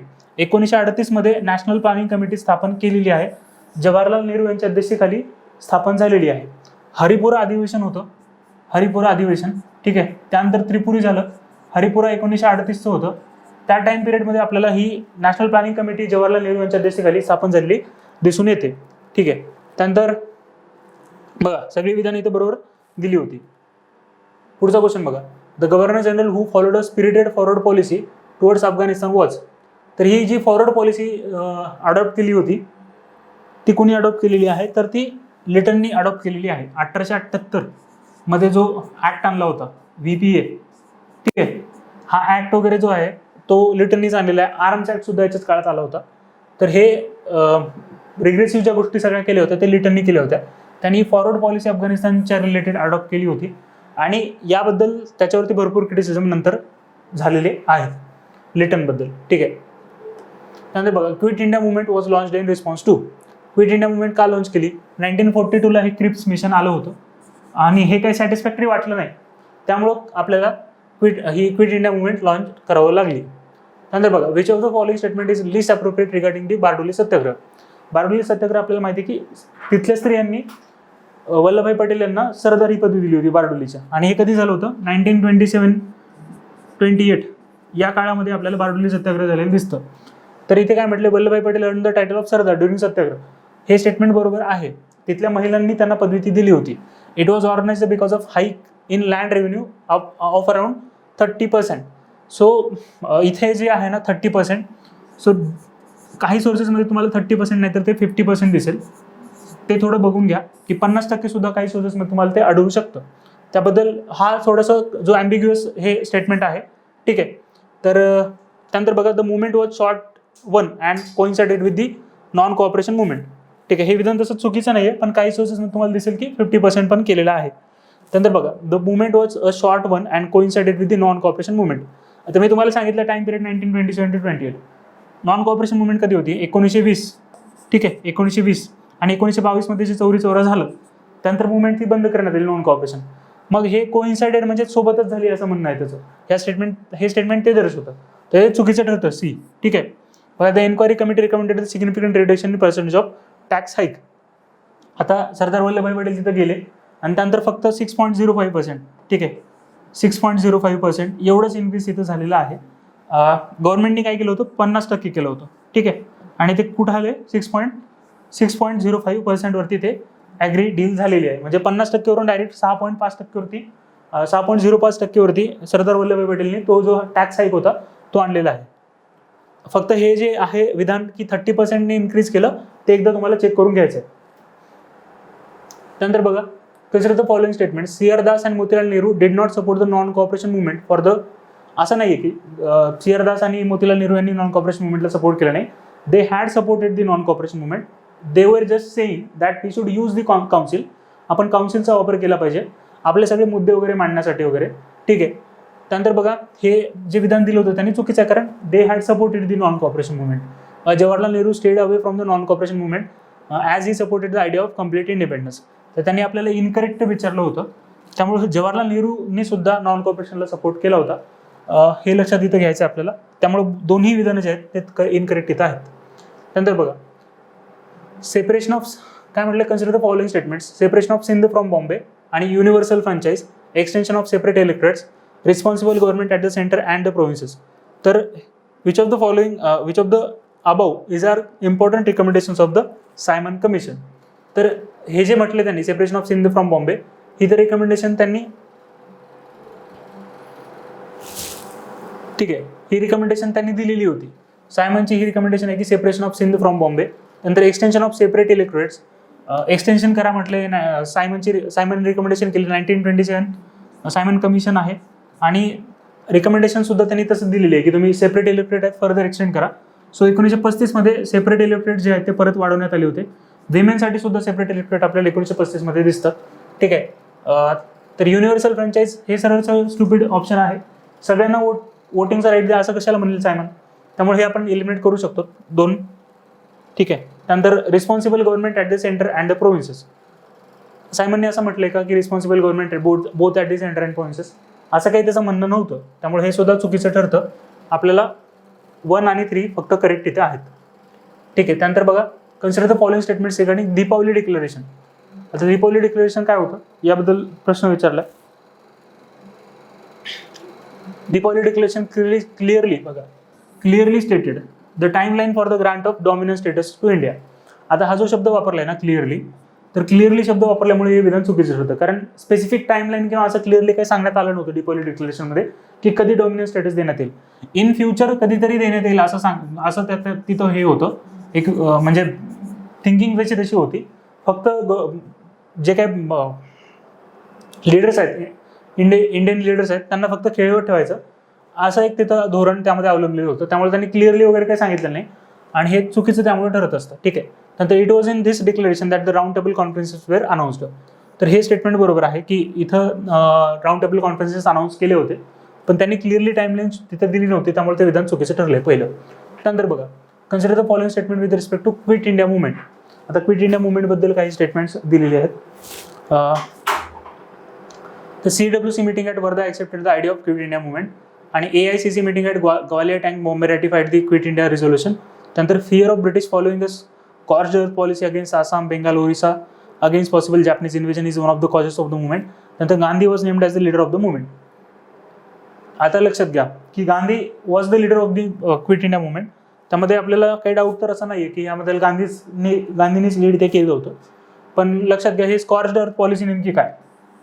स्कॉर्च्ड अर्थ पॉलिसी बघा, स्कॉर्च्ड अर्थ पॉलिसी म्हणजे काय नेमकं, तर एखादा एनिमी जर तुमच्या एरियामध्ये घुसत असेल तर त्याला फूड वगैरे कसलाही मिळू नये, फूडचे सोर्सेस वगैरे मिळू नये यासाठी जे फील्ड वगैरे असतात, आपली शेती जी असते ते जाळून टाकले जाते. त्याला स्कॉर्च्ड अर्थ पॉलिसी म्हणतात.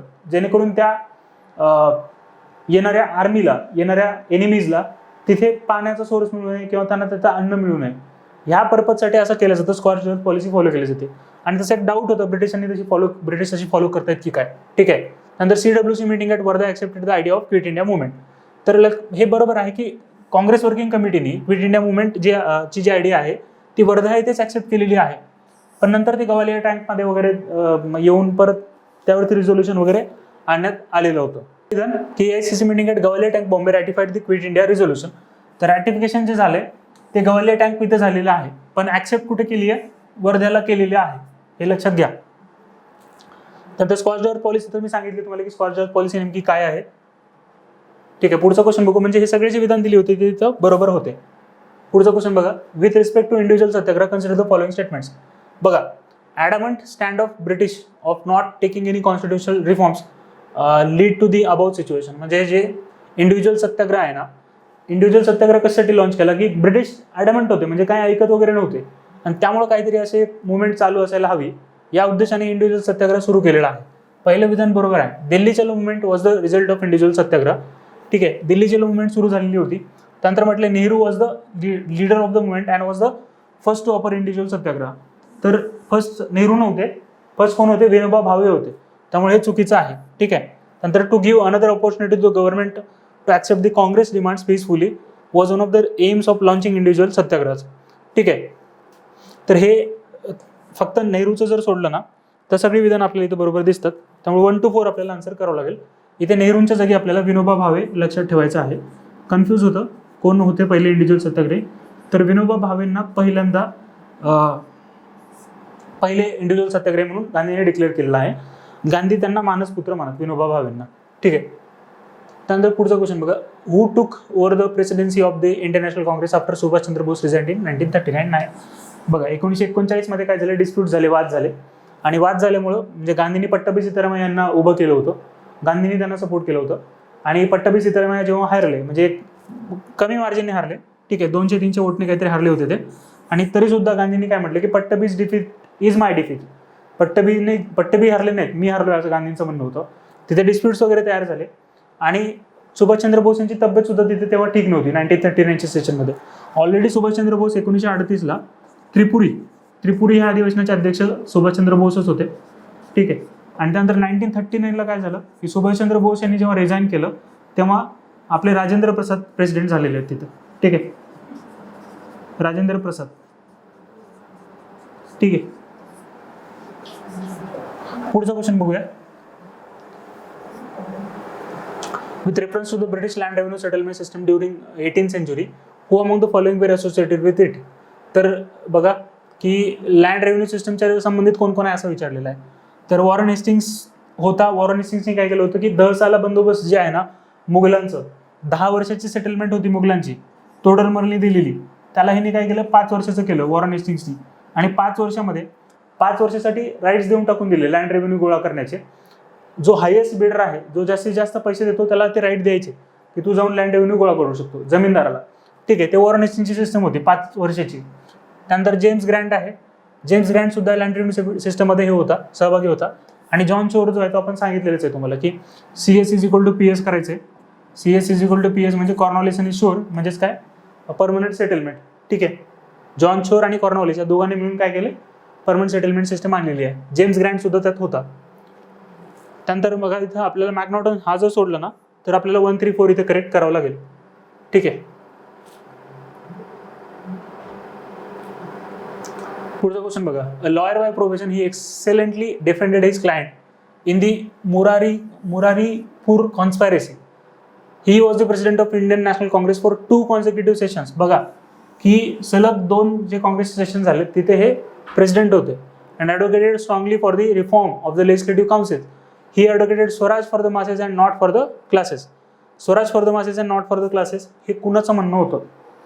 तर आपले जे चित्तरंजन दास आहेत, देशबंधू चित्तरंजन दास, हे असं म्हणायचं की Swaraj for the masses and not for the classes. ठीक आहे, चित्तरंजन दास. तर मुरारीपूर कन्स्पायरसी जी आहे त्यामध्ये ह्यांचा रोल होता, ह्यांनी चित्तरंजन दास यांनी डिफेंड केलेला आहे. हे पण इथे लक्षात तुमच्या असू द्या. पुढचा क्वेश्चन बघा. Permanent settlement system was aimed at insuring regular income to the company from the land revenue. ठीक आहे, बरोबर आहे. रेग्युलर इन्कम म्हणजे फिक्स्ड इन्कम त्यांचं होतं परमनंट सेटलमेंटमधून. पैसे किती येणारे आहेत हे निश्चित होतं परमनंट सेटलमेंटमध्ये. ठीक आहे. नंतर mahalwari system was introduced in the British territories in the south India. बघा महालवारी सिस्टम जी आहे ना, साऊथ इंडियामध्ये मेजरली काय केलं होतं, रयतवारी केली होती. ठीक आहे, रयतवारी होती साऊथ इंडियामध्ये. आणि महालवारी जी आहे ना, महालवारी ते या पंजाबच्या रिजनमध्ये. ठीक आहे, हा भारताचा नकाशा आहे. तर या भागामध्ये आपल्याला महालवारी सिस्टम जास्त दिसते पंजाबमध्ये. आणि इथे आपल्याला साऊथला जे आहे ते रयतवारी वगैरे आणली होती. आणि ह्या भागामध्ये आपल्याला थोडंसं परमनंट सेटलमेंट वगैरे दिसते. ठीक आहे, तर इकडच्या भागामध्ये आपल्याला वायव्येला आपल्याला ही महालवारी सिस्टम आणलेली होती. तर त्याचं जे उत्तर येईल काय येईल बघा. साऊथ इंडिया तर चुकीचं आहे सरळ. पहिलं जे विधान दिलेलं आहे ते बरोबर इथे आपल्याला आहे. ठीक आहे, बघा. Which of the following trade confrontation between east India company and Nawab of Bengal culminated in the famous battle of Plassey. तर प्लासी कशी झाली आहे, प्लासीचं युद्ध का झालं? बघा की unjust demands of the local officials were ruining the trade of the company. नंतर company was refusing to pay taxes on private trade by its official. आणि company was enlarging its settlement, bringing up new villages and rebuilding its forts. तर या सगळ्या कारणामुळे जे आहे ना ते प्लासीचं युद्ध झालं होतं. So all the 3 reasons were responsible for the battle of Plassey. तर नेक्स्ट क्वेश्चन बघूया. बघा, which of the following statement was were the assumptions of the British that led to the introduction of ryotwari revenue system in South India. So ही ryotwari system introduce करण्यामागे ब्रिटिशांचा intention काय होता हे आपल्याला त्यांनी विचारलेलं आहे. स्टेटमेंट बघूया एक एक. In South India there were no traditional zamindars. Yes, this statement is correct because north इंडियामध्ये जे आहेत ना जमीनदार्स होते त्यांच्याकडे खूप जास्त लँड होती. बट साऊथ इंडियामध्ये काय होतं की जे इंडिव्हिज्युअल लँड ओनर्स आहेत ते जास्त होते. So that was inappropriate situation to implement the ryotwari system. Ryotwari system implement करण्यासाठी ती एक अप्रोप्रिएट सिच्युएशन होती तिथे. ठीक आहे, त्यामुळे फर्स्ट स्टेटमेंट जे दिले आपल्याला इथे ते बरोबर आपल्याला करायचं आहे. कारण का तर तिथे जमीनदारांपेक्षा इंडिव्हिज्युअल लँड ओनर्स जे आहेत ते आपल्याला जास्त दिसतात. ठीक आहे, तर बघा लक्षात घ्या की आपल्याला तिथे जे आहेत साऊथ इंडियामध्ये जमीनदारांपेक्षा हे ट्रॅडिशनल जमीनदारांपेक्षा आपल्याला कोण जास्त दिसतं तर रयत जे आहे ज्यांच्याकडे स्वतः लँड ओनर्स जे आहेत ते आपल्याला तिथे जास्त दिसतात. हे आपल्या लक्षात आलं पाहिजे. ठीक आहे, so first statement is correct. त्यानंतर the British should act as paternal father figures protecting the rights under their charge. असं सुद्धा इंटेन्शन तिथं आपल्याला ह्याचं दिसून येतं. ठीक आहे, तर लक्षात घ्या की जमीनदारांपेक्षा जमीनदार जे होते ना ते जनरली काय करायचे नॉर्थ इंडियामध्ये काय करायचे की ते as a paternal figure act करायचे. किंवा मग जे खालचे पिजंट्स वगैरे ज्यांना त्यांना काही गरज लागली तर ते जमीनदार पूर्ण करायचे. त्यांचं एक्सप्लॉटेशन पण करायचे, पण गरज लागली तर जमीनदार मदत करायचे. आणि त्यामुळे पण इथं आपल्याला दोन्ही स्टेटमेंट बरोबर घ्यायचे आहेत. ठीक आहे, नंतर बघा which of the following statement is correct regarding the purpose of the English education act of 1835. आपल्याला माहिती आहे की मॅकॉलेज मायनोट एक 1835 मधला. त्यानंतर लगेच पुढे आलं काय वूड 1854. त्याला काय म्हणतात भारतीय शिक्षणाचा Magna carta, the Magna carta of Indian education. तर हे सगळे आपल्याला क्रोनॉलॉजिकली माहीत पाहिजेत. आपल्याला 1813 पासून क्रोनॉलॉजी सगळी माहीत पाहिजे. 1813 जो ॲक्ट आला होता चार्टर ॲक्ट ऑफ 1813 तिथे 1 लाखाची प्रोव्हिजन आपल्याला केलेली दिसते. ठीक आहे, 1 लाखाची प्रोव्हिजन केली होती. आणि त्यानंतर 1813 नंतर 1823 कमिटी ऑन पब्लिक इन्स्ट्रक्शन ज्याच्यावरती 2018ला प्रिव्हियस इयर क्वेश्चन विचारलेला आहे. त्यानंतर 1823 नंतर आपल्याला 1835 इंग्लिश एज्युकेशन ॲडव्होकेट करणारा मॅकॉले त्याचं एक मायनोट आहे किंवा त्याचं डॉक्युमेंट आहे ते 1835ला रिलीज झालेलं होतं 1834 ते 35. त्यानंतर 1835 नंतर आपल्याला 1854 तिथे कोण आहे वूड आहे. 1854ला कोण वूड आलेला आहे, वूडचा जाहीरनामा वगैरे आला आहे. त्यानंतर 1882ला हंटर ठीक आहे. हे सगळं तुम्ही क्रोनॉलॉजी लिहून ठेवा किंवा मग तुम्ही लक्षात ठेवा की कुठल्या वर्षी काय आलं होतं एज्युकेशनच्या संदर्भात, कारण एज्युकेशनवरती प्रश्न विचारतात. तर हे 1813चं चार्टर, त्यानंतर 1823ची public committee on public instructions आणि 1835चं मॅकॉलेज मेनूट. ठीक आहे, हे सगळ्या गोष्टी आहेत. पण आपण या क्वेश्चनमध्ये काय विचारलं ते एकदा बघू. बघा की to make English education as a medium of instruction for higher education. Yes, की हायर एज्युकेशनसाठी किंवा मग जी लँग्वेज आहे ती लँग्वेज कुठली असली पाहिजे, इंग्लिश असली पाहिजे. मॅकॉले हा पूर्णपणे काय होता तर कॉलोनियल माइंडसेटचा होता किंवा मग इम्पेरियलिस्ट माइंडसेटचा होता. त्यांनी इंग्लिश एज्युकेशन ॲडव्होकेट केलेलं होतं. त्यानंतर to make primary education free for natives. असं आहे का की प्रायमरी एज्युकेशन पूर्णपणे फ्री करायचं नेटिव्हसाठी किंवा मग जे आपले लोक आहेत त्यांच्यासाठी प्रायमरी एज्युकेशन फ्री करायचं का, बघूया आपण पुढे. बघा, to promote oriental education institutions in India. Oriental लक्षात घ्या, ओरिएंटल आणि ऑक्सिडेंटल असे 2 शब्द आहेत. त्यानंतर बघा, to allow European missionaries to promote English education among tribal people. तर त्यांनी काय म्हटले की which of the following statement is correct regarding the purpose of the English education act of 1835. तर हे जे पहिलं ऑब्जेक्टिव्ह आहे, आपल्याला एकच विधान निवडायचं होतं इथं. त्यामुळे इन्स्ट्रक्शन जे आहे मीडियमचं ते तिथे आपल्याला इंग्लिश ठेवलं होतं, हे इथं लक्षात घ्यायचं आहे. तर लक्षात घ्या की फ्रीमध्ये वगैरे एज्युकेशन द्यायचं असं काही धोरण इथं यामध्ये अवलंबण्यात आलेलं नव्हतं. त्यामुळे सेकंड स्टेटमेंट हे चुकीचं ठरतं. त्यानंतर ओरिएंटल एज्युकेशन प्रमोट करायचं. ओरिएंटल म्हणजे काय की जे eastern oriental is the synonym of east. ठीक आहे, ईस्टर्न सगळ्याच्या गोष्टी आहेत. तर ओरिएंटल एज्युकेशन प्रमोट करायचं नव्हतं, वेस्टर्न एज्युकेशन प्रमोट करायचं होतं तिथे. ठीक आहे, ओरिएंटल, त्यामुळे हे चुकीचं ठरतं. आणि to allow European missionaries to promote English education among tribal people. लक्षात घ्या, हे थोडंसं डिस्प्युटेड आहे. आपल्याला मीडियम ऑफ इन्स्ट्रक्शन इंग्लिश आहे, त्यामुळं आपण ते पहिलं निवडू शकतो विधान. ठीक आहे. त्यानंतर पुढे बघा, फकीर आणि संन्यासी रेबिलियन ज्या झाल्या त्या का झाल्यात. नेमकं संन्यासीज जे होत्या ना, संन्यासीज काय होत्या, संन्यासीज इकडून तिकडे फिरायचे सगळे आणि त्यांच्यावरती ब्रिटिशांना असं वाटायचं की हे जे आहेत ना एका प्रकारे जी लोक आहेत ते आपल्याला प्रॉब्लेम क्रिएट करू शकतात संन्यासीज वगैरे, म्हणून त्यांच्या ज्या काय पिलग्रिमेज वगैरे होतं त्याच्यावरती प्रिव्हेन्शन आणलं होतं ब्रिटिशांनी. त्यांना फिरणं वगैरे त्यांच्यावर बंदी आणली होती संन्यासीजला. त्यामुळे ते पूर्णपणे काय झाले होते, त्यांचा डिस्ट्रेस झाले होते. अँगर एक्सप्रेस कसा करायचा म्हणून त्यांनी ते रेबिलियन केलेली आहे. बघा, the rebellion was led by peasants and disbanded soldiers. Peasants असतील किंवा डिसबँडेड सोल्जर्स असतील यांनी ती लीड केले म्हटलं. त्यानंतर the restrictions imposed by the British upon pilgrims visiting the holy places was the major cause of the revolt. बरोबर आहे की आपल्याकडं काय की पिलग्रिमेज करण्याची प्रथा आहे, की जे काय देवाला वगैरे जाण्याची जी प्रथा आहे आपल्याकडं, तर त्याच्यावरती बंदी घातली होती ब्रिटिशांनी. होली प्लेसेसला व्हिजिट करण्यावर बंदी घातली होती. त्यामुळे हा एक मेजर रिझन याचा होता. त्यानंतर म्हटलं की the revolt was not supported by the zamindars. Zamindars का सपोर्ट करणार नाहीत. हे जे संन्यासी लोक आहेत ना, हे संन्यासी लोक या राज्यामधून त्या राज्यामध्ये किंवा मग या सिटीमधून त्या सिटीमध्ये असे फिरायचे आणि जमीनदारांकडनं जाऊन त्यांची जी भिक्षा असेल किंवा मग त्यांच्याकडून जे काही पैसा आहे तो त्यांच्याकडून घ्यायचे आणि त्याच्यावरती उदरनिर्वाह आपला करायचे. त्यामुळे जमीनदार जे आहेत, जमीनदारांना काय झालं, परमनंट सेटलमेंटमुळे त्यांच्याकडे जमीनदारांकडे पैसे काही उरत नव्हते आणि जमीनदारांना त्या संन्यासींना द्यायला काही उरतच नव्हतं. त्यामुळे हे सगळे जी काही अर्थव्यवस्था होती ती डिस्टर्ब झाली होती आणि त्या कारणामुळं जमीनदारांनी सुद्धा ह्याला संन्यासीला सपोर्ट केलं आणि हे रिवोल्ट किंवा रेबिलियन घडून आलेली आहे. ठीक आहे.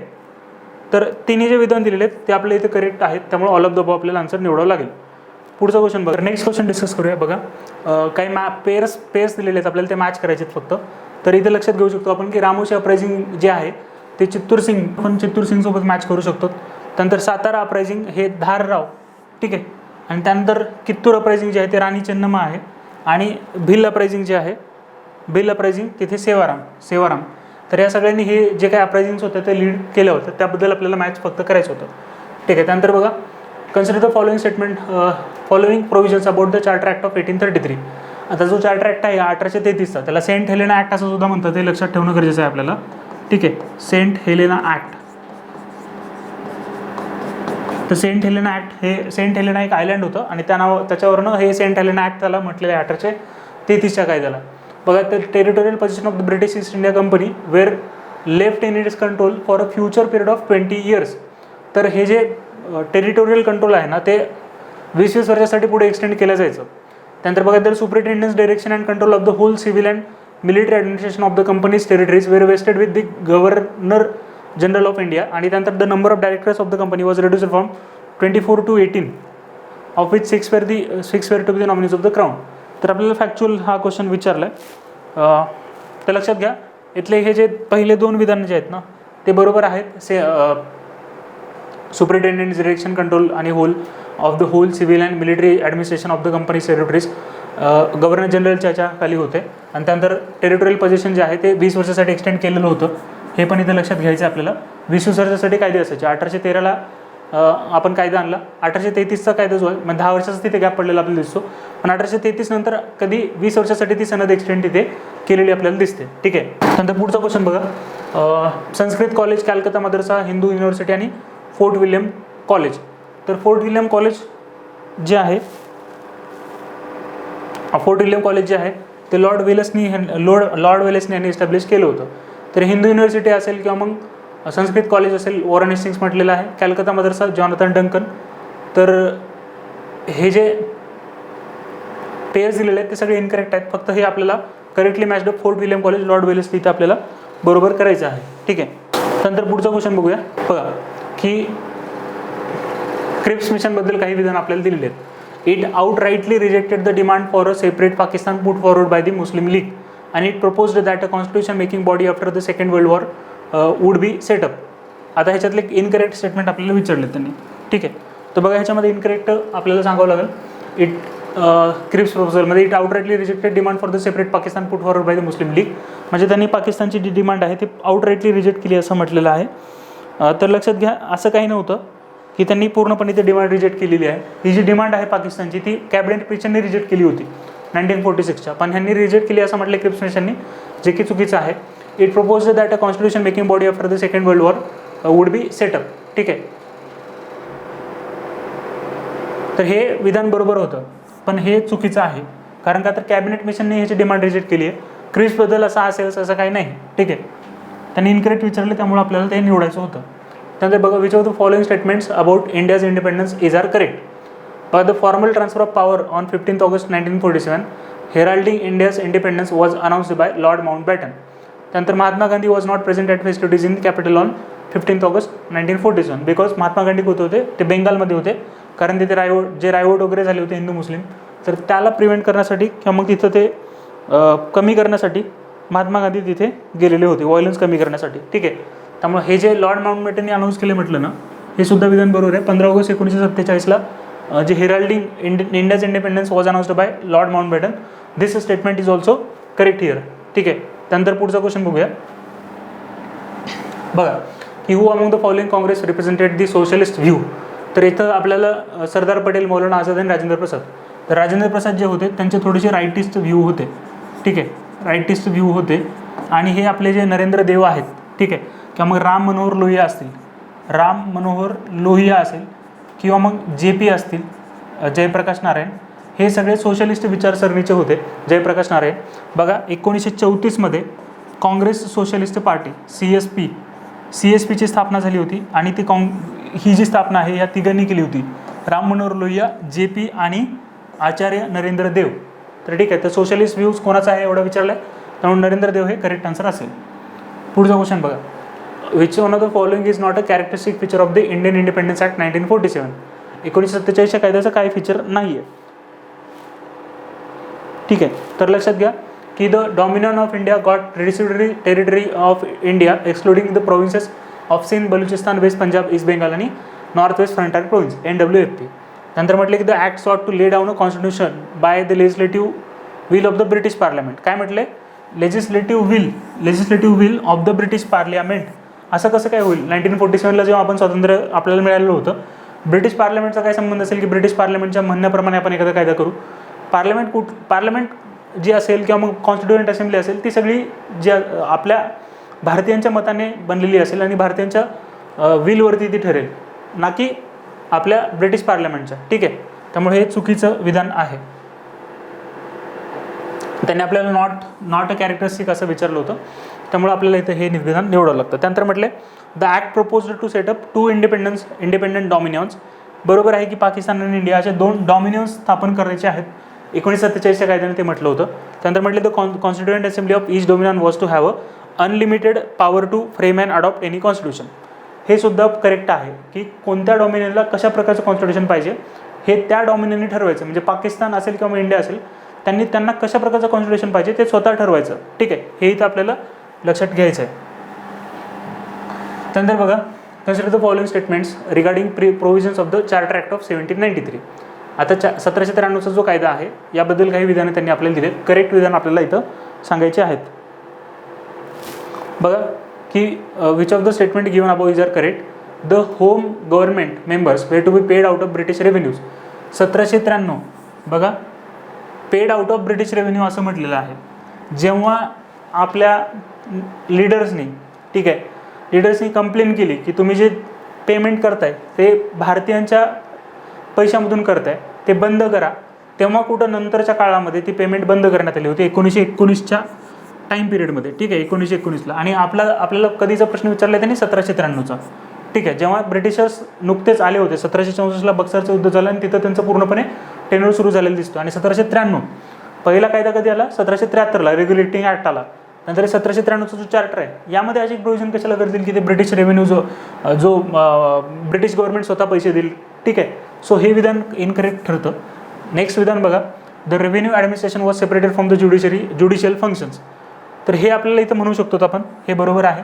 पण फर्स्ट स्टेटमेंट जे दिलेलं आहे की that it was to be paid out of British revenue, it is incorrect because it will be paid out of the revenue collected by the Indian government. ठीक आहे, ब्रिटिश इंडियन गव्हर्नमेंटने collect केलेला revenue जो आहे तो ते भरेल, म्हणजे कंपनी भरेल. बघा, arrange the following events in to the chronological order. आता हे क्रोनॉलॉजिकल ऑर्डरवरती प्रश्न मागे UPSCने सुद्धा विचारलेले आहेत. बघा, ऑगस्ट ऑफर जी होती लिन लिथगो इथे होतं, आपल्याला माहिती आहे 1940.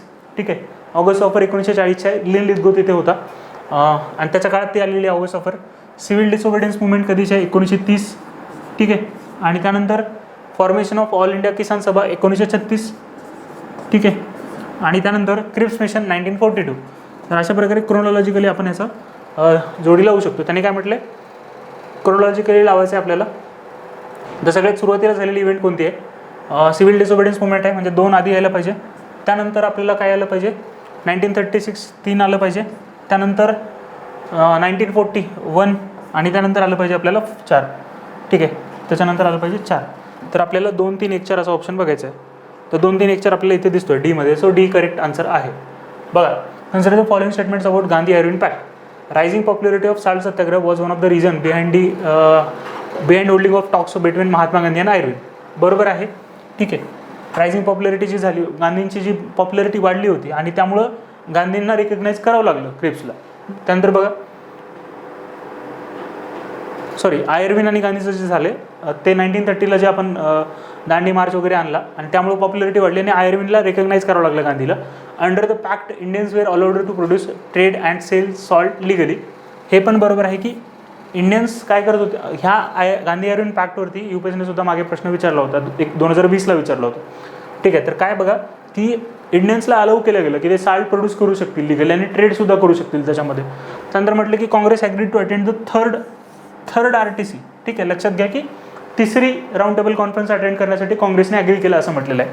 So it is incorrect because Congress only attended the second round table conference and not attended the third round table conference or the first round table conference. ठीक है, all the 3 round table conferences were attended by Dr. Ambedkar but not by the Congress. Congress only attended the second round table conference and not the third round table conference or the first round table conference. So Congress did not agree to participate in the third round table conference but it agreed to participate in the second round table conference. When the agreement Gandhi Iron Pact had happened, at that time Congress had agreed to participate in the second round table conference but it proved to be a futile effort. Okay, nothing came out of it. So the correct statement here is first and second. We have to choose B option. Okay, we'll go to the next question. Now, Treaty of Madras, Treaty of Mangalore and Treaty of Seringamapatnam. So here we can see that Treaty of Mangalore, it is saying that it was signed by Hyder Ali. It is not correct. When that treaty had been signed, Treaty of Mangalore, Hyder Ali was died. He was died of cancer, and then Tipu had signed this treaty. Okay, Tipu Sultan had signed this Treaty of Mangalore, and Treaty of Seringamapatnam was also signed by Tipu. Okay, so there were 4 Anglo-Mysore wars, and in the 4th war Tipu died. म्हणजे 4थ्या वॉरमध्ये टिपू मारला गेला. ठीक आहे, 3 अँग्लो-मैसूर वार झाल्या होत्या. त्यांनी म्हटलं की ट्रीटी ऑफ मद्रास. तर हे तर सेकंड तर सरळ चुकीचं आहे आपल्याला. त्यांनी काय म्हटलं, करेक्टली मॅच्ड म्हटलं. तर सेकंड तर चुकीचं आहे, आपल्याला बी तर ऑप्शन इथून आपण काढून टाकू शकतो सरळ सरळ. त्यानंतर 1 ओनली आणि 3 ओनली असे ऑप्शन्स आपल्याला दिलेले आहेत. ठीक आहे. तर लक्षात घ्या की ट्रीटी ऑफ मद्रास काय म्हटले, trade privileges granted to the company by Hyder Ali in 1770 were restored. असं केलं का की 1770 जे ट्रेड प्रिव्हिलेजेस दिले होते ते रिस्टोर केले. सो हे विधानसुद्धा सरळ सरळ चुकीचं आपल्याला दिसतं मद्रासमधलं. ठीक आहे. त्यानंतर ट्रीटी ऑफ सेरिंगपट्टणम टिपूने केली होती. It was signed by Tipu on one hand and the English and their allies Nizam and Peshwa. ह्यांच्यामध्ये ही ट्रीटी झालेली आहे. त्यामुळं आपल्याला ओनली 3 ऑप्शन इथे निवडावं लागेल. ठीक आहे. त्यानंतर पुढचा क्वेश्चन बघा, regarding Zamindari association which of the following statement are true. It was founded by Dwarkanath Tagore and Radhakant Deb to safeguard the interest of Bengal, Bihar, Odisha and. ठीक आहे. जे जमीनदार आहेत त्यांचे इंटरेस्ट प्रोटेक्ट करण्यासाठी ना आपण ही ऑर्गनायझेशन फॉर्म केली होती, म्हणजे ही जमीनदारी असोसिएशन फॉर्म करण्यात आली होती. त्यानंतर सेकंड स्टेटमेंट बघा, the association campaign for permanent settlement to be implemented all over India. हे सुद्धा बघा की ही परमनंट सेटलमेंट सिस्टम जी आहे ना ती ऑल ओव्हर इंडिया इम्प्लिमेंट करायला पाहिजे असं या ऑर्गनायझेशनचं म्हणणं होतं. त्यानंतर the association was found with narrow objective of promoting interest of the Zamindari class. Yes, ही ऑर्गनायझेशन होती, पण ह्याचं काय काम होतं की नॅरो इंटरेस्ट होते, खूपच नॅरो ऑब्जेक्टिव्ह होता ह्या ऑर्गनायझेशनचा. ही फर्स्ट ऑर्गनायझेशन जे आहे प्री काँग्रेस ऑर्गनायझेशन जेव्हा आपण स्टडी करत असतो, ठीक आहे, त्यामध्ये लँड होल्डर्स सोसायटी जी म्हणतो आपण जमीनदारी असोसिएशन, तर हिचं खूप नॅरो ऑब्जेक्टिव्ह होता. ही ब्रॉडर ऑब्जेक्टिव्ह नव्हता, हिचं नॅरो ऑब्जेक्टिव्ह होता. त्यामुळे इथं लक्षात आलं असेल आपल्या की तिन्ही जे विधान दिलेले होते ते करेक्ट होते. फक्त ऑब्जेक्टिव्ह ह्या ऑर्गनायझेशनचा नॅरो होता. जमीनदारांचाच फक्त इंटरेस्ट बघणं ही ऑर्गनायझेशन करत होती. ठीक आहे. त्यानंतर बघा, consider the following statements with reference to Indian handicrafts and its exploitation by the Indian history. बघा, the railway policy of the British government discriminated against Indian goods. बघा, आता ही रेल्वे जी आणली होती ना, तर रेल्वेमध्ये सुद्धा जे इंडियन गुड्स जायचे, ठीक आहे, पाठवले जायचे, तिथे डिस्क्रिमिनेशन व्हायचं आपल्या इंडियन गुड्ससोबत. तर हे विधान बरोबर आहे. ठीक आहे. Indian goods such that transportation of Indian goods was costly than that of British goods. हे बरोबर आहे. त्यानंतर म्हटलं की the weavers were forced to produce for the company under uneconomic compulsions. ठीक आहे. अनइकॉनॉमिक कंपल्शन्स म्हणजे काय की त्यांना कमी पैशावरती ते विकायला लावणं, त्यांना फोर्स करणं, बुली करणं, हे सगळं ब्रिटिशांनी केलेलं होतं. त्यामुळे दोन्ही विधानं जे आहेत तिथं बरोबर आहेत. ठीक आहे. 67चं आपल्याला BC निवडावं लागेल. त्यानंतर पुढचा क्वेश्चन बघा, क्रोनॉलॉजिकली अरेंज करायचं आहे आपल्याला. इंट्रोडक्शन ऑफ पोर्टफोलिओ सिस्टम मी सांगितलं होतं तुम्हाला, कॅनिंगने इंट्रोड्यूस केली होती 1861 मध्ये. ठीक आहे. हे माहीत पाहिजे आपल्याला. पोर्टफोलिओ सिस्टम म्हणजे काय, cabinet system. Cabinet system was introduced by Canning in 1861. Okay. Through that act 1861च्या कायद्याने पोर्टफोलिओ सिस्टम इंट्रोड्यूस केली गेली. आणि एक लक्षात घ्या की 1861चा जो हा कायदा आहे, हा कायदा एक टप्पा आहे. It is the beginning of decentralisation.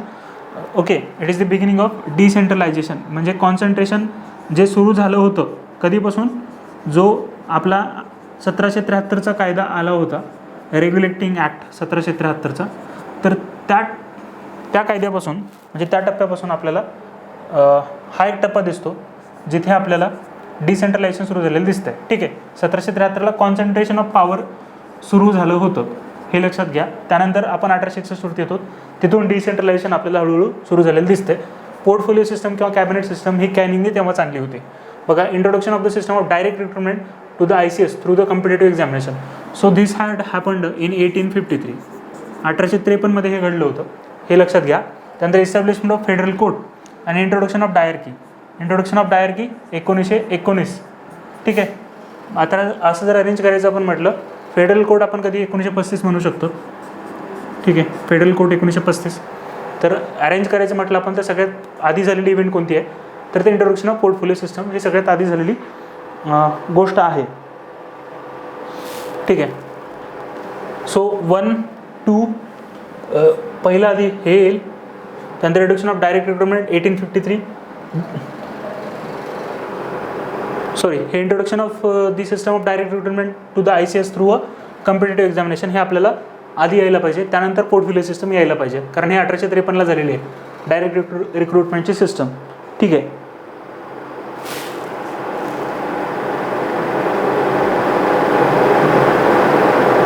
Okay.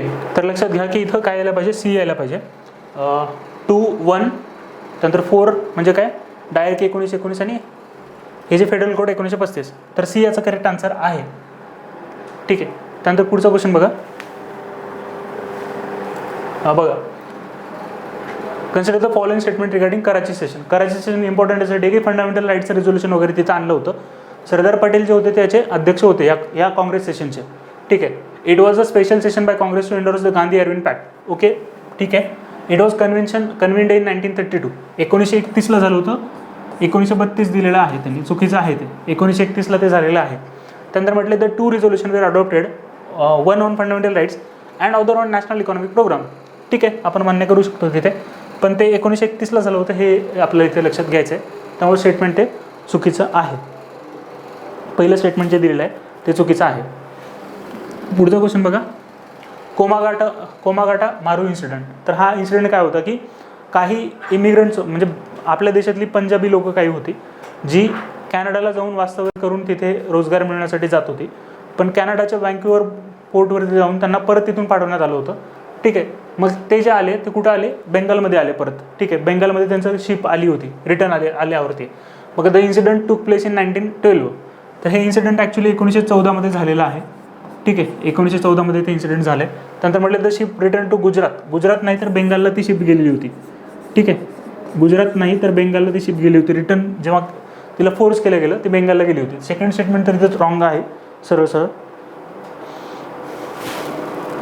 ठीक आहे. त्यानंतर म्हटलं करेक्ट विचारले, त्यामुळे आपल्याला नायदर 1 आणि नायदर 2 करावं लागेल. 1914चा तो इन्सिडेंट आहे आणि गुजरातच्या ऐवजी बेंगालला ती रिटर्न गेलेली आहे. ठीक आहे. पुढे बघा. With reference to the policy of annexation of by diplomacy and administrative mechanism by British, which of the following pairs are correctly matched. बघा आता गव्हर्नर जनरल लॉर्ड हेस्टिंग्स. तर आपण मागे बघितलं होतं लॉर्ड वेलेस्लीची कोणती पॉलिसी आहे. आपल्याला लॉर्ड डलहौसीची माहिती असते की ही डॉक्ट्रिन ऑफ लॅप्स ही डलहौसीची पॉलिसी आहे. त्यानंतर लॉर्ड वेलेस्ली. ठीक आहे. लॉर्ड वेलेस्लीची काय होती, सबसिडरी अलायन्स होती. आणि त्यानंतर रिंग फेन्स उरलं काय, लॉर्ड हेस्टिंग्स आपण रिंग फेन्स इथं म्हणू शकतो. ठीक आहे. त्यांनी काय केलं होतं, आपल्याला इनकरेक्ट पेअर विचारला होता. All of the above pairs are correct here. बघा पुढचा क्वेश्चन बघा. पॉलिगार्स कोण होते याबद्दल प्रश्न विचारला आहे. तर त्यांनी पॉलिगार्स जे होते ना ते एका प्रकारे सैनिक होते आणि सैनिकांना काही जमिनी वगैरे दिलेल्या होत्या. ठीक आहे. त्यांनी काय म्हटलं इथे, poligars or palaiyakkars with the class of viceroys. ठीक आहे. आणि फॉर्मिंग द सेकंड टायर म्हणजे लगेच राजाच्या नंतर second tier in the administration system created in Vijayanagar empire. तर हे विधान चुकीचं आहे. ठीक आहे. त्यांचं स्टेटस एवढं मोठं पण नव्हतं. त्यानंतर म्हटलं की while the northern poligars fell under the kingdom of Mysore, those in the south India Tamil Nadu had to deal with the revenue demands of the British East India Company. त्यानंतर म्हटलं the poligars of North Arcot rose in rebellion against the company as they were deprived of their right to collect kaval fees. ठीक आहे. तर बघा पहिले जे म्हटले त्यांनी की क्लास ऑफ व्हाईसरॉयज आहेत, हे विधान फक्त चुकीचं आहे. बाकीचे 2 विधान दिलेले आहेत ते दोन्ही विधानं इथं बरोबर आहेत. ठीक आहे.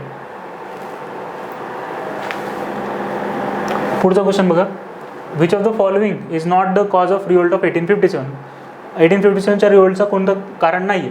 British refusal to impose protective duties against machine made goods from the Britain. नंतर defeat of British in Boer wars आणि religious disabilities act, general services enlistment act. आता लक्षात घ्या की हे जे रिलिजियस डिसेबिलिटीज ॲक्ट आहे किंवा मग जनरल सर्व्हिसेस एनलिस्टमेंट ॲक्ट आहे, तर रिलिजियस इंटरफिरन्स करून आणत होतं हे. ठीक आहे. हा जो हे जनरल सर्व्हिस एनलिस्टमेंट ॲक्ट आहे ना, ह्याच्यामध्ये पण रिलिजियनमध्ये इंटरफरन्स होत होता एका प्रकारे. कारण का, तर समुद्रगमन जे करणं आहे किंवा समुद्र थ्रू ट्रॅव्हल करणं हे एका प्रकारे आपल्याकडे काय समजलं यायचं, पाप समजलं यायचं. So general services enlistment act काय म्हटलं होतं की जे आर्मी आहे ना त्यांना कुठेही पाठवण्यात येईल. ठीक आहे. कायदा काय म्हणत होता की या कायद्यानुसार आर्मीला कुठेही पाठवलं जाऊ शकतं. म्हणजे एखादा भारतीय आर्मीमध्ये काम करतो, ब्रिटिश आर्मीमध्ये, आणि त्याला जर सर्व करायला सांगितलं की तू कुठल्या तरी दुसऱ्या आयलँडवर जाऊन वगैरे काम कर किंवा दुसऱ्या कुठल्या तरी देशामध्ये जाऊन काम कर, तर अशा ज्या प्रोव्हिजन्स होत्या त्या जनरल सर्व्हिसेस एनलिस्टमेंट ॲक्टमध्ये होत्या. त्यानंतर बोयर वॉर्स जे म्हटलेले आहेत ना, ते बोयर वॉर्स हे 1899मध्ये झालेले आहेत. म्हणजे रिवोल्ट कधी झाला आहे आपला, रिवोल्ट झाला 1857मध्ये आणि बोयर वॉर कधीचे आहेत, 1899 आहेत. त्यामुळे ह्याचा आणि वॉरचा आपल्या 1857 रिवोल्टचा काही संबंध नाही आहे. रिलिजियस डिसेबिलिटीज ॲक्ट हा 1856मध्ये आलेला आहे आणि हा जो जनरल सर्व्हिसेस इन्व्हेस्टमेंट ॲक्ट आहे हा सुद्धा 1856चाच आहे. त्यानंतर British refusal to impose protective duties against machine made goods from the Britain, हे विधान बरोबर आहे. ठीक आहे, हे विधान बरोबर आहे कारण ब्रिटिशांनी काय केलं होतं, वन वे फ्री ट्रेड केला होता. ठीक आहे. नंतर बघा पुढचा question, consider the following statements regarding the battle of Buxar. तर 1764मध्ये आपल्याला बॅटल ऑफ बक्सर झालेलं दिसतं 1764मध्ये आणि this made the English great power in northern India and contender for the supremacy over the whole country. This statement is correct. त्यानंतर म्हटले the treaty of Allahabad made nawab of Awadh a firm friend of the company as Awadh was not annexed, हे सुद्धा विधान बरोबर आहे. त्यानंतर the treaty of Allahabad made Shah Alam second agreed to reside at the Allahabad which was to B ceded him by nawab of Awadh under the company's protection. ठीक आहे. So जे सगळी विधानं दिलेली होती इथं ही सगळी बरोबर होती. ठीक आहे. तर ह्या प्रोव्हिजन 1764मध्ये 1764च्या नंतर हे सगळ्या ज्या गोष्टी आहेत त्या घडलेल्या आहेत. त्यानंतर पुढे बघा, the term misls with associated with which of the following region. तर मिसलस जे आहेत ना ते जे काय शिखांची जे रेजिमेंट वगैरे होती त्याला मिसल वगैरे म्हणायचे. ठीक आहे. अशा 12 micelles, if I am not wrong 12 micelles अशा होत्या आणि ते एक जे रेजिमेंट आहे त्याला मिसल्स असं म्हणलं त्याचं, शिखांच्या संबंधित ही मिसल्स आहे. तर नेक्स्ट क्वेश्चन बघूया. बघा, अहोम रिवोल्ट, खासी रिवोल्ट आणि कुकी रिवोल्ट. तर लक्षात घ्या की मॅच करायचे आहेत आपल्याला पेअर. बघा, Ahom revolt against occupation of hill region, नंतर against British policies of recruiting laboring labours in world war 1 आणि against non fulfilment of pledges of the company after the Burmese war. तर इथं लक्षात घ्या की मॅच कसं करायचं आपल्याला हे. ठीक आहे. हा जो अहोमचा रिवोल्ट आहे ना, इट वॉज अगेन्स्ट, ठीक आहे, अहोमचा जो रिवोल्ट आहे इट वॉज अगेन्स्ट दी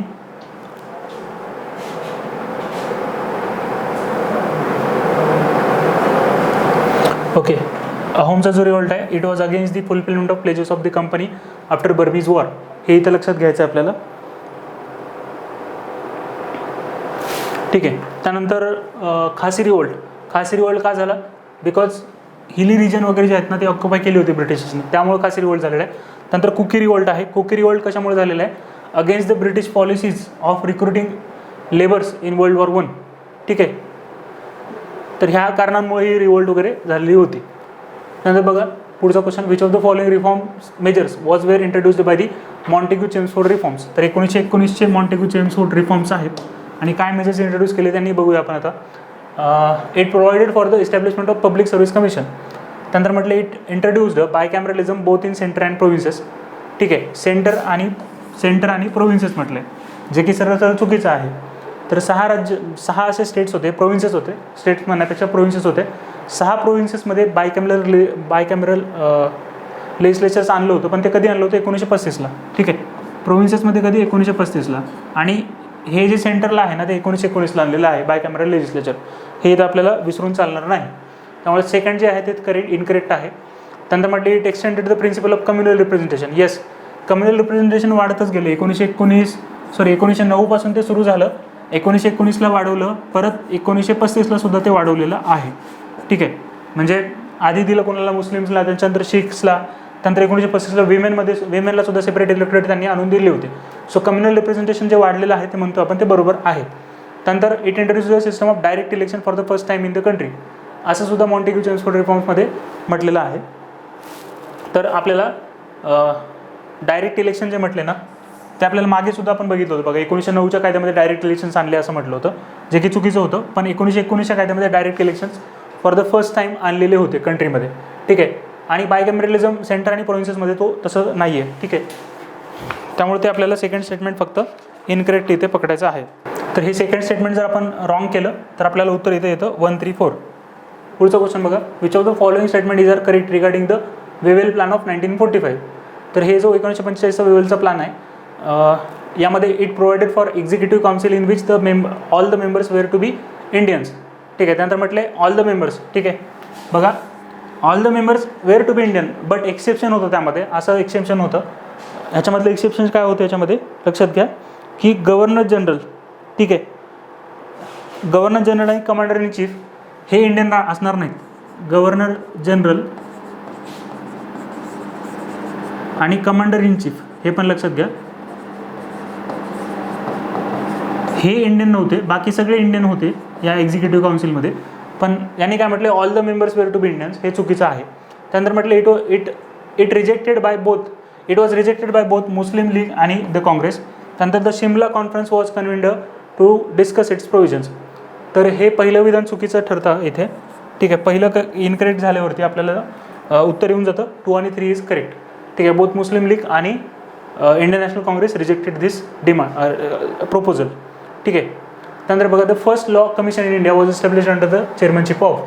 तर हा जो फर्स्ट लॉ कमिशन आहे ना, ते मॅकॉलेच्याच अध्यक्षतेखाली आणण्यात आलेलं होतं. ठीक आहे. पुढे बघा, ब्राह्मो समाज. ब्राह्मो समाजाशी संबंधित कोण आहे? केशवचंद्र सेन. ठीक आहे. प्रार्थना समाजाशी संबंधित काय म्हटलं, which of the pairs given above is are correctly matched म्हटलं. आर्य समाज स्वामी सहजानंद सरस्वती दिलेला आहे. प्रार्थना समाज गोपाळ हरी देशमुख दिलेला आहे. ठीक आहे. बघा, सो इथे ना फक्त 2च पेअर्स करेक्ट आहेत, 2 पेअर्स करेक्ट आहेत. Gopal Hari Deshmukh is not directly related with the प्रार्थना समाज. आर्य समाज स्वामी सहजानंद सरस्वती आपण म्हणू शकतो. स्वामी सहजानंद सरस्वती सुद्धा आर्य समाजच्या कामामध्ये इन्व्हॉल्व्ह होते. फक्त गोपाळ हरी देशमुख जे आहेत ते थोडंसं त्यांचा टाईम पिरियड नंतरचा आहे. सो ब्राह्मो समाज केशवचंद्र सेन, प्रार्थना समाज गोपाळ हरी देशमुख दिले. तर प्रार्थना समाज जो आहे तो आत्माराम पांडुरंग यांनी इस्टॅब्लिश केला होता. ठीक आहे, आत्माराम पांडुरंग. ठीक आहे. तर स्वामी सहजानंद सरस्वती हे असे पेअर्स वगैरे आपल्याला दिलेले आहेत. पुढचा क्वेश्चन बघूया. With reference to India's freedom struggle arrange the following events in the correct chronological order. आता शिमला कॉन्फरन्स आहे, माउंटबेटन प्लान आहे, क्विट इंडिया मुवमेंट आणि नेव्हल म्युटिनी आणि ऑगस्ट ऑफर. तर मला एवढं माहीत आहे की ऑगस्ट ऑफर कधीचे आहे? 1940चे आहे. एवढ्यावर आपल्याला उत्तर येऊ शकतं त्याचं. ठीक आहे, एवढ्यावरच उत्तर येतं. कारण का तर आपण क्रोनॉलॉजिकल लावायचं म्हटल्यावर 5, 3, 1, 4, 2 करतो, कारण 5 कुठेही इथं आपल्याला पुढे दिसत नाही. 1940ला ऑगस्ट ऑफर. नेव्हल म्युटिनी जे आहे ते 1946चे आहे. ठीक आहे. त्यानंतर क्विट इंडिया मुवमेंट 1942 हे तर आपल्याला माहीत आहे. माउंटबॅटन प्लान 1946च किंवा मग 1947च्या ह्याच्यामध्ये म्हणू शकतो आपण, 46-47. Shimla conference 1945 if I am not wrong. ठीक आहे. त्यामुळे इथे लक्षात घ्या की तुम्ही 5 जर फक्त माहिती असेल तुम्हाला ऑगस्ट ऑफर, त्यानंतर ऑगस्ट ऑफर नंतर ऑगस्ट ऑफर 1940.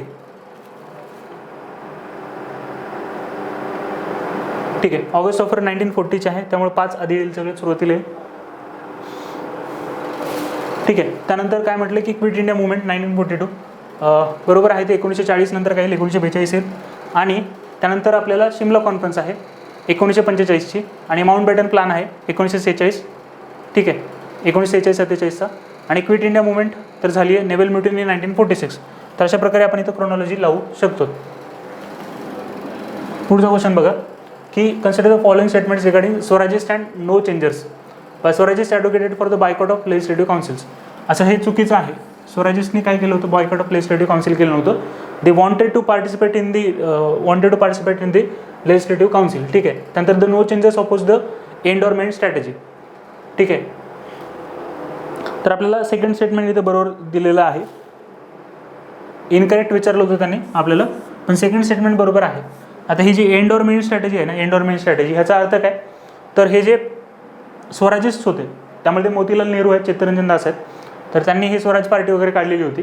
त्यांचं असं म्हणणं होतं की आपण लीन टाईम पिरियडमध्ये काय करायला पाहिजे? जेव्हा कुठली मुवमेंट वगैरे नाही आहे, पॉज झालेलं आहे सगळं, चौरा झाल्यावरती non cooperation movement called off केली होती, म्हणजे बंद केली होती.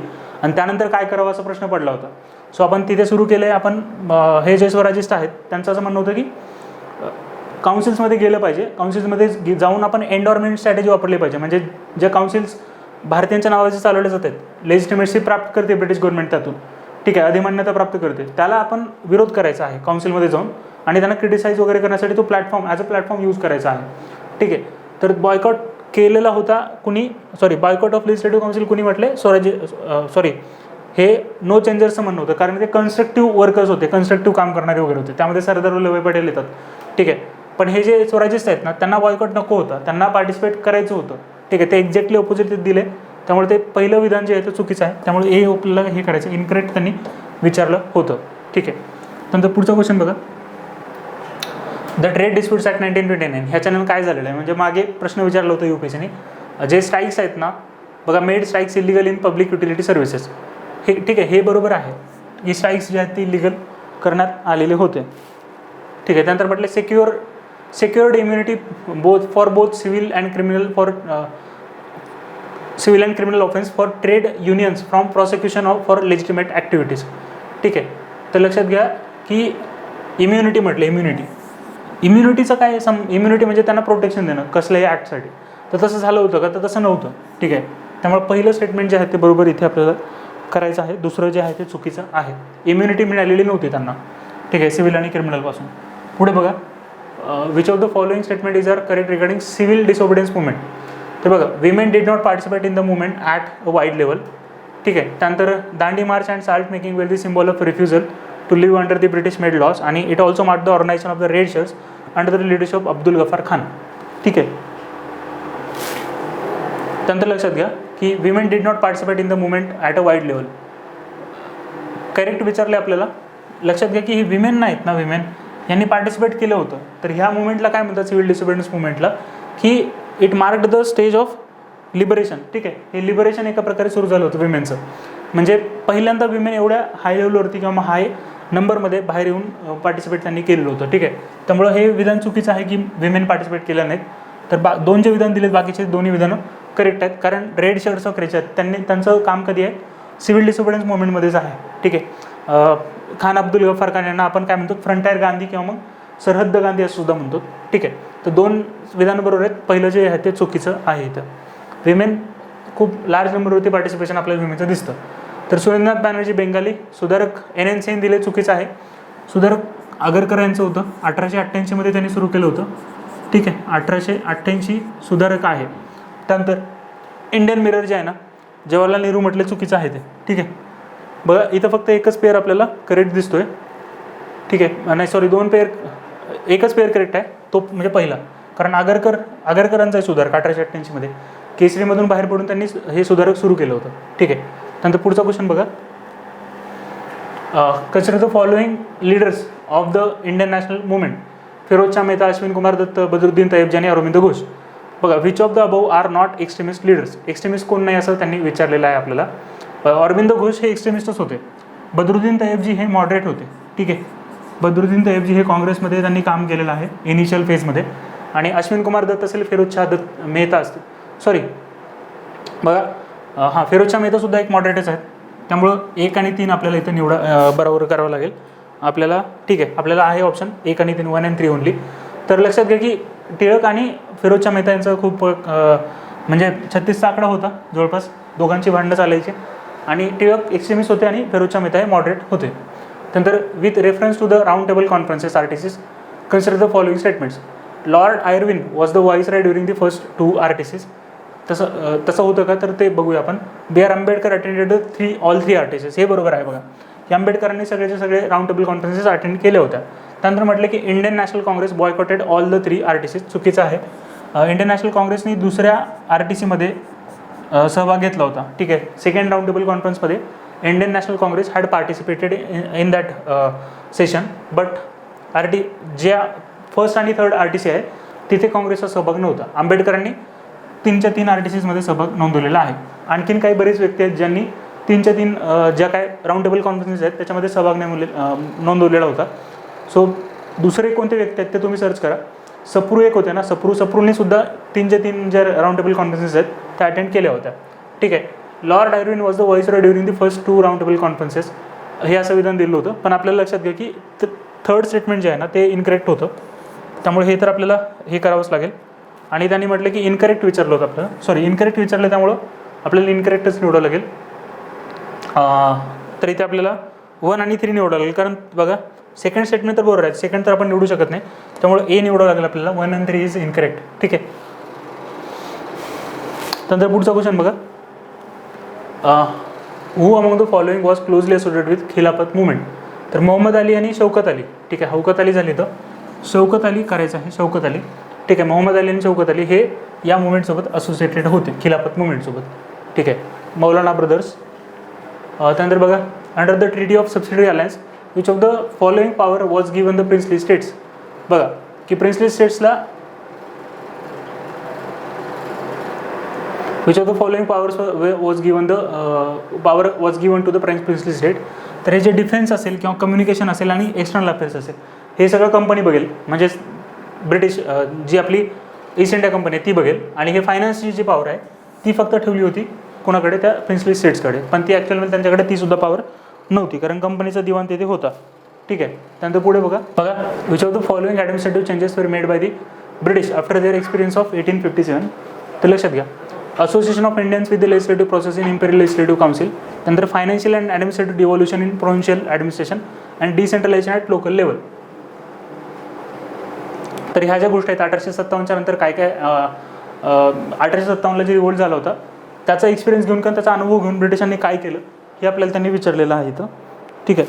तर बघा की असोसिएशन ऑफ इंडियन्स हे खूप महत्त्वाचं आहे, कारण ओपन जी कॉम्पिटिशन सिस्टम आहे किंवा मग भारतीयांना प्रशासनात सामावून घेणं असेल, या सगळ्या पॉलिसीज 1857 नंतर सुरू केलेल्या आहेत चांगल्या प्रमाणावरती. कारण ब्रिटिशांना कळून चुकलं होतं की जर आपण भारतीयांना जर सहभागी करून घेतलं नाही तर मेजर इश्यू होऊ शकतो, रिव्होल्ट होऊ शकतो. त्यामुळे त्यांनी असोसिएट केलं, association of Indians with the legislative process in imperial legislative council. ठीक आहे. त्यानंतर काय की financial and administrative devolution in provincial administration आणि decentralisation at the local level. ठीक आहे. म्हणजे हे डिव्होल्युशन केलं किंवा मग काय केलं, डिसेंट्रलायझेशन केलं. हे केल्यामुळं काय होतं की पॉवरचं कॉन्सन्ट्रेशन होत नाही. ठीक आहे. तिथल्या तिथं आपल्याला गोष्टी दाबता येतात. त्यामुळं त्यांनी ह्या सगळ्या गोष्टी ज्या आहेत 1857च्या रिव्होल्टच्या नंतर केलेल्या होत्या त्या अनुभवातून शिकून. त्यानंतर बघा, consider the following statement regarding the Shreshta scheme. Ministry of social justice and empowerment has launched the Shreshta scheme. त्यानंतर it aims at providing quality education opportunity to girls students. तर हे श्रेष्ठ स्कीम जे आहे ते SC STबद्दल आहे, गर्ल्स स्टुडंटबद्दल स्पेशली आहे असं काही नाही आहे. ठीक आहे. मिनिस्ट्री ऑफ सोशल जस्टिस त्यांनी काय म्हटलं, मिनिस्ट्री ऑफ सोशल जस्टिसने लॉन्च केले. तर ते बरोबर आहे, पण ही जी स्कीम आहे ना ते SC STसाठी आहे, ती गर्ल्ससाठी आहे असं काही नाही आहे. ठीक आहे. त्यानंतर पुढे बघा, मेरी सहेली इनिशिएटिव्ह संबंधित आपल्याला काही विधान दिलेले आहेत. तर ही जी मेरी सहेली इनिशिएटिव्ह आहे, it is an initiative of Indian railways for insuring the security of women. ठीक आहे. रेल्वेजचा इनिशिएटिव्ह आहे, तेवढं लक्षात इथे घ्यायचं आहे आपल्याला. ठीक आहे. त्यानंतर बघा,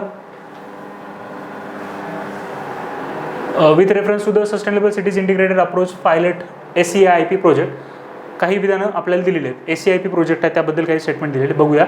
the urban sustainability assessment framework USAF developed under the sustainable cities integrated approach pilot SCIP project आणि it is being funded through global environment facility GF6. ठीक आहे. तर बघा, ही दोन्ही विधानं जे आहेत ते बरोबर आहेत. इथं ग्लोबल एन्व्हायरमेंट फॅसिलिटी जे आहे ते अशा प्रोजेक्टचं वगैरे फंडिंग करत असते. आणि हा जो अर्बन सस्टेनेबिलिटी असेसमेंट फ्रेमवर्क आहे तो sustainable cities integrated approach pilot project अंतर्गत आणण्यात आलेला आहे. ठीक आहे. त्यानंतर पुढचा क्वेश्चन बघा, which of the with reference to the life movement consider the following statements. Life मुवमेंटबद्दल काही विधान इथं दिलेली आहेत आपल्याला. तर बघू शकता तुम्ही इथं की द आयडिया ऑफ लाईफ. ठीक आहे. Idea of life was introduced by India during the 26th United Nations Climate Change Conference of the Parties COP26 in Glasgow in 2021. तर ही जी लाईफची आयडिया आहे ना ती इंडियानेच प्रपोज केली होती. त्यानंतर म्हटलं की the movement aims to replace the prevalent use and dispose economy by circular economy. हे सुद्धा विधान इथं करेक्ट आहे. सर्क्युलर इकॉनॉमीमध्ये काय करायचं आपल्याला, तर गोष्टी ज्या आहेत ना त्या मोर प्रोडक्टिव्हली यूज करायच्या आहेत. ठीक आहे. जेणेकरून काय होईल की कमी पॉल्युशन होईल, पोल्युशन रिड्यूस करायचं आहे. सर्क्युलर इकॉनॉमीमध्ये प्रोडक्टिव्हिटी जास्त आणायची आहे, जेणेकरून जे रिसोर्सेसचा मिसयूज होतो आहे किंवा मग जो इनएफिशियंट यूज होतो तो कमी होऊ शकतो, असं सर्क्युलर इकॉनॉमीमध्ये आपण सर्क्युलर इकॉनॉमी कॉन्सेप्ट दिली होती. त्यानंतर म्हटलं की the mission plans to create and nurture global network of individuals namely pro planet people P3. लक्षात घ्या, हे सर्व विधानं जे आहेत ते दिलेली इथं बरोबर आहेत. ठीक आहे. त्यानंतर पुढचा क्वेश्चन बघा, Jan Samarth portal is an initiative which of the following ministries. आता जनसमर्थ पोर्टल कोणत्या मिनिस्ट्रीचा इनिशिएटिव्ह आहे म्हटलं, तर हा मिनिस्ट्री ऑफ फायनान्सचा इनिशिएटिव्ह आहे. तर सगळ्या ज्या काही बेनिफिट्स म्हणजे सिटिझन्सला बेनिफिट करणारे काही फायनान्स रिलेटेड स्कीम्स आहेत त्यांना सर्वांना एकत्रित केलेलं आहे जनसमर्थ पोर्टलमध्ये. ठीक आहे. त्यानंतर पुढचा क्वेश्चन बघा, which of the following statement regarding the global sustainable development report 2022 is are correct. ठीक आहे. इथं बघू शकता तुम्ही की it is published by the world economic forum. तर हे असं नाही आहे, SDSN ठीक आहे, सस्टेनेबल डेव्हलपमेंट सोल्युशन्स नेटवर्क हे पब्लिश करत असतं, त्यामुळे वर्ल्ड इकॉनॉमिक फोरमच्या इथं ह्याच्याशी काही संबंध नाही. त्यांना म्हटलं की India and Cambodia are the 2 countries that progressed most on the SDGs since 2015. त्यानंतर Finland is the best performing country. ठीक आहे, फिनलँड बरोबर आहे. Finland is the best performing country. ठीक आहे. आणि त्यांनी काय म्हटलं होतं की India and Cambodia are the 2 countries that progressed most on the SDGs since 2015. तर हे चुकीचं आहे. फिनलँड जे आहे तो टॉप परफॉर्मिंग कंट्री आहे, हे बरोबर करू शकतो आपण.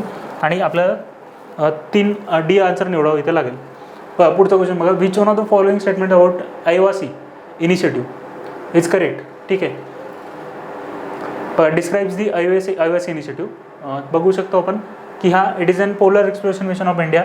नंतर it is an initiative where in women self help SHG बद्दल आहे का. नंतर it is a water security agreement between India and Australia.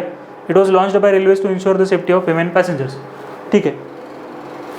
तर इथे बघू शकतो आपण हा जो इनिशिएटिव्ह आहे AIWASI, तर हा वॉटर सिक्युरिटी ॲग्रीमेंट आहे ऑस्ट्रेलिया आणि इंडियामधला. ठीक आहे. त्यानंतर पुढे बघा. Recently nixtamalization technique was in news. ही कशा रिलेटेड टेक्निक आहे हे त्यांनी विचारलेलं आहे. बघा. It was used by the ancient peoples of Mesoamerica like the Maya to soak and cook their maize in alkaline solution and make it more palatable. म्हणजे खाण्यायोग्य बनवण्यात आला, न्यूट्रिशियस अँड नॉन टॉक्सिक. हे करण्यासाठी ही टेक्निक जी आहे निक्स्टमलायझेशन ही technique use केली होती. ठीक आहे. मिझो अमेरिका माया टू सोक म्हणजे ह्या रिजनमध्ये यूज केलेली टेक्निक आहे निक्स्टमलायझेशन. ठीक आहे. मोर पॅलेटेबल आणि न्यूट्रिशियस बनवण्यासाठी वगैरे. त्यानंतर पुढचा क्वेश्चन बघा.